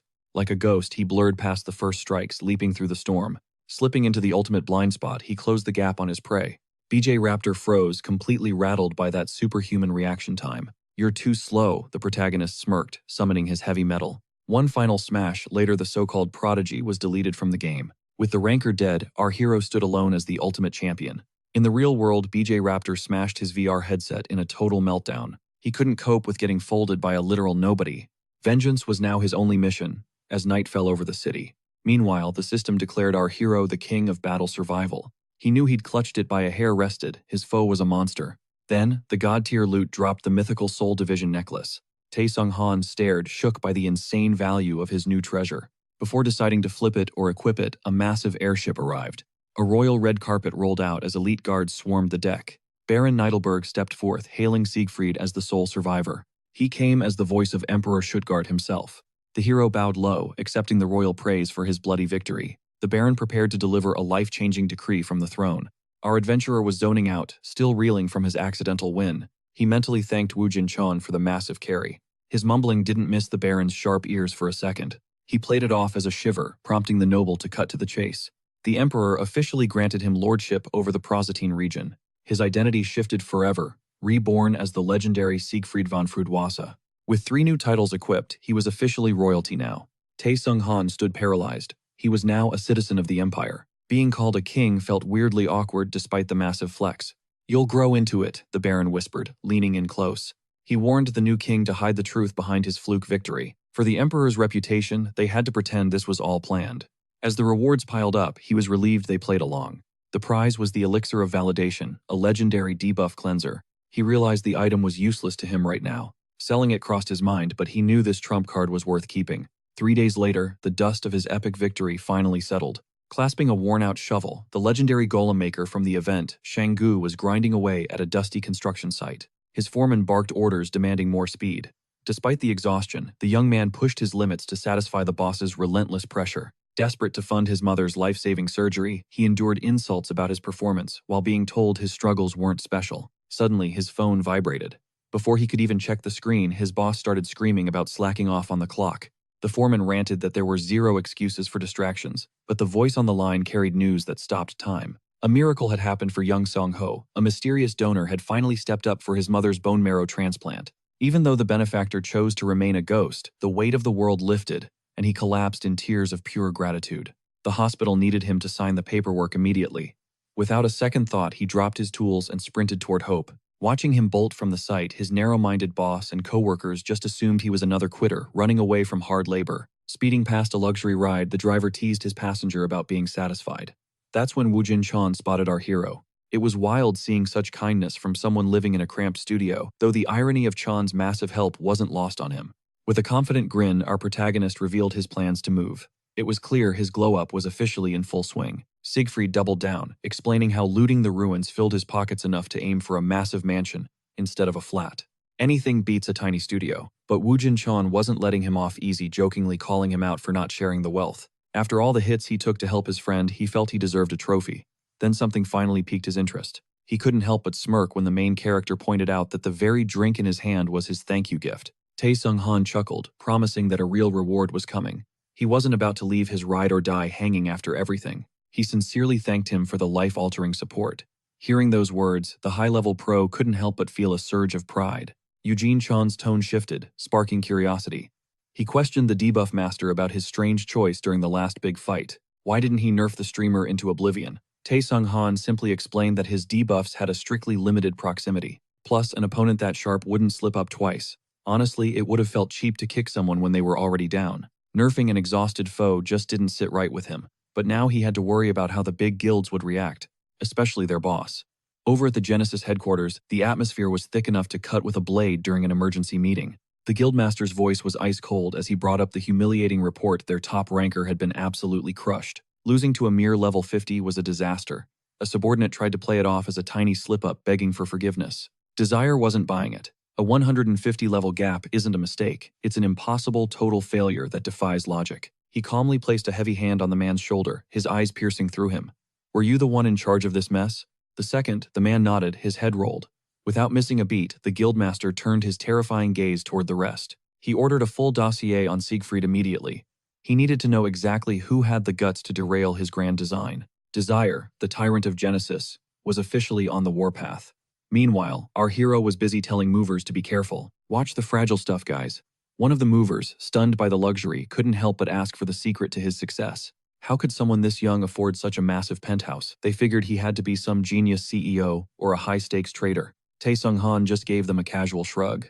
"Nah, I just play video games for a living," he admitted with a grin. The worker immediately realized he was talking about BMW. Since his own kid was obsessed, he told the main character to keep dominating. Go pro and take it all the way. Once the job was wrapped up, the young man confirmed the final payment went through. He waved them goodbye, finally standing alone in his new kingdom.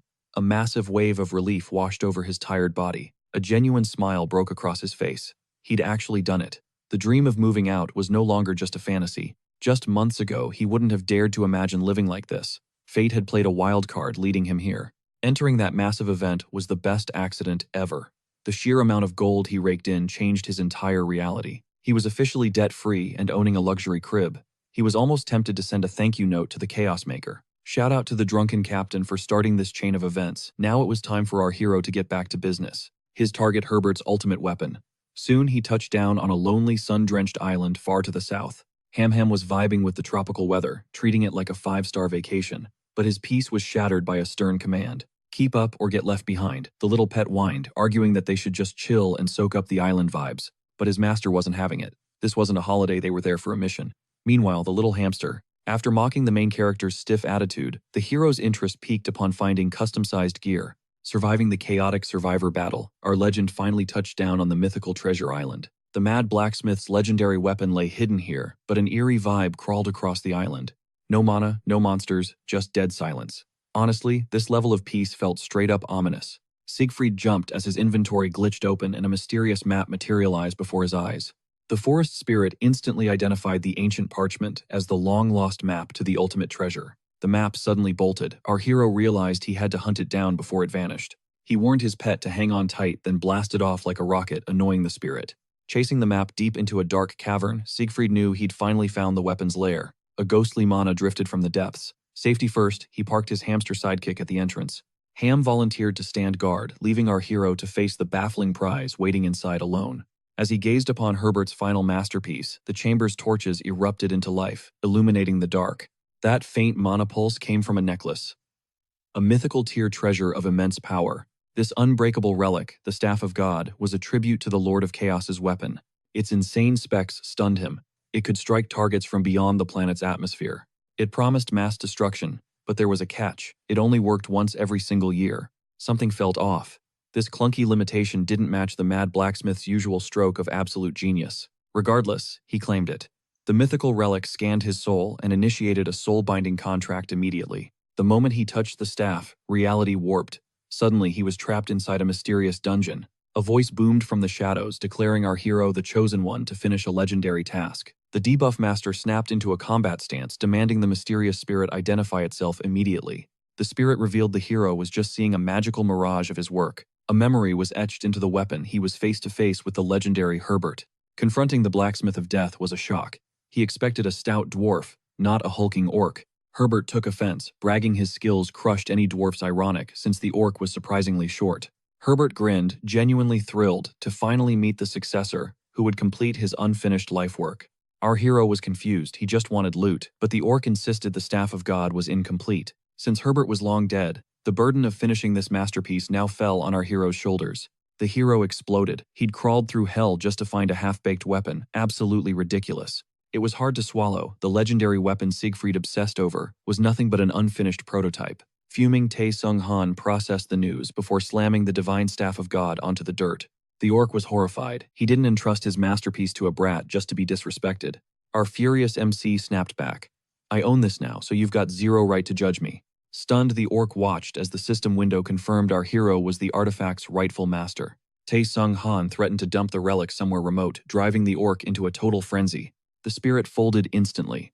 He couldn't bear the thought of his life's work being tossed like garbage. After forcing the blacksmith to respect him, the debuff master decided they could finally talk business. When asked how to complete the staff, Herbert insisted the hero first hear his epic life story. As the orc rambled about his ultimate weapon dreams, our main character's patience hit its limit. "Cut the fluff and give me facts," he barked. Surprisingly, the spirit actually agreed to cooperate. With the talk over, our debuff master scored an item that piqued his curiosity.